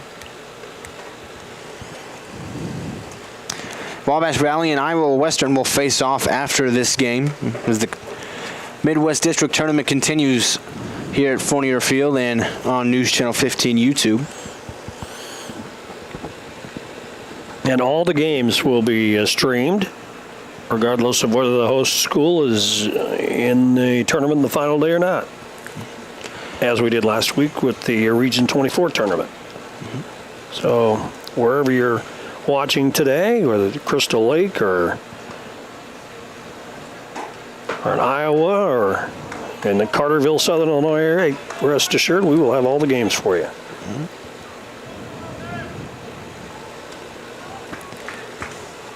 And so after the long mound visit, it'll be Goddard with 2 on and 1 out, trying to keep things going for McHenry County. Prohl, the tall righty, comes set. Checks towards second, short lead out there. First pitch, strike at the knees, 0-1. So the first pitch out of the mound visit is a strike, and I'm sure his coaches like to see that. The 0-1 pitch, there's another fastball and another strike at the bottom of the zone. Quickly 0-2 to Noah Goddard. Prohl with 3 strikeouts already. It's just his second inning of work. The 0-2 pitch, breaking ball, is fouled out of play. That one was up high, kind of hung up there. Goddard just didn't wait on it enough. Probably would have stayed a ball, but he tried to protect the zone with 2 strikes there. Found that one off. Another 0-2 pitch from Prohl. Breaking ball hit hard, and that one's below the glove of Monroe in the left field for a hit. And with 1 out, they hold up the runner at third base. So it'll be the bases loaded for Matt Armstrong. By the way, that's the 3rd hit of the day for Noah Goddard. And I've got McHenry with 11 hits on the day. They've out-hit Logan 11-10. Is that what I've got anyway? A couple of home runs for Johnny Logan from Will Cook. Some sac flies as well. Got the job done. They've been more efficient in getting runs across, but a big opportunity here for McHenry County. Bases loaded, just 1 out. The first pitch to Armstrong misses for a ball. They're 1 swing away from getting right back in this thing. Not going away easily, and you're not going to have any teams that do that in this tournament. We're well enough into playoff time that these are all really tough teams. The 1-0 pitch, he offered it that one. It's 1-1. Yeah, he wagged just a little bit too much. It's Dibble at third, Graves at second, and Goddard at first base. Armstrong at the plate, Prohl on the mound. The 1-1 pitch. This one's popped up right side. Cook into foul territory. Nearing the dugout. Now that the wall makes the grab for out number 2. That was a tough play. He had to try to keep an eye on where the dugout and the fencing were, and he was able to hang on. So 2 outs. The bases loaded, and Blake Stempowski coming to the plate. Struck out twice, but he also has a walk and a base hit. McHenry down to their last chance here in game 1. Of course, that's double elimination, so they'll have a chance to get back into it in the losers bracket tomorrow if they can't come back here. Breaking ball hit toward short. Correa has it. Flips the short way to second. Johnny Logan takes game 1, 10-4. Will Cook with a couple of home runs, moonshots out to right field. 5 scoreless innings out of the bullpen from Jackson Kronewetter are largely the due part for Johnny Logan's win here. They had a couple of insurance runs in the bottom of the 8th as well, and Luke Prohl pitches the 8th and the 9th, both scoreless. Johnny Logan wins 10-4. So the final line score for the game, Logan 10 runs on 10 hits and no errors. McHenry had 4 runs on 11 hits and 1 error. Time of the ball game, 2 hours and 40 minutes, and the Vols Region 24B champions move on in this tournament into the winners bracket as McHenry County has to come back tomorrow and play the 9:30 game against the loser of game number 2. That's between Wabash Valley and Iowa Western. That's next up here in about half an hour. Yeah, this was just the beginning of some good baseball action here all this second part of the week. Wednesday, Thursday, Friday, and that was game one, and it was a good one. Saw a lot of offense early and some really good pitching there in the middle innings from both sides, and especially John A. Logan's side with Jackson Carrenowetter, but Guzman had a good few innings as well out of the bullpen for them. John A. Logan wins 10-4 and moves into the winner's bracket. McHenry County will play tomorrow in the loser's bracket. And again, still here on News Channel 15 YouTube. You want to come back here because we'll have another great game coming up between Iowa Western and Wabash Valley. For Scott Allen, that appearance by Mark Richardson, I'm Zach Reynolds. We'll see you next time.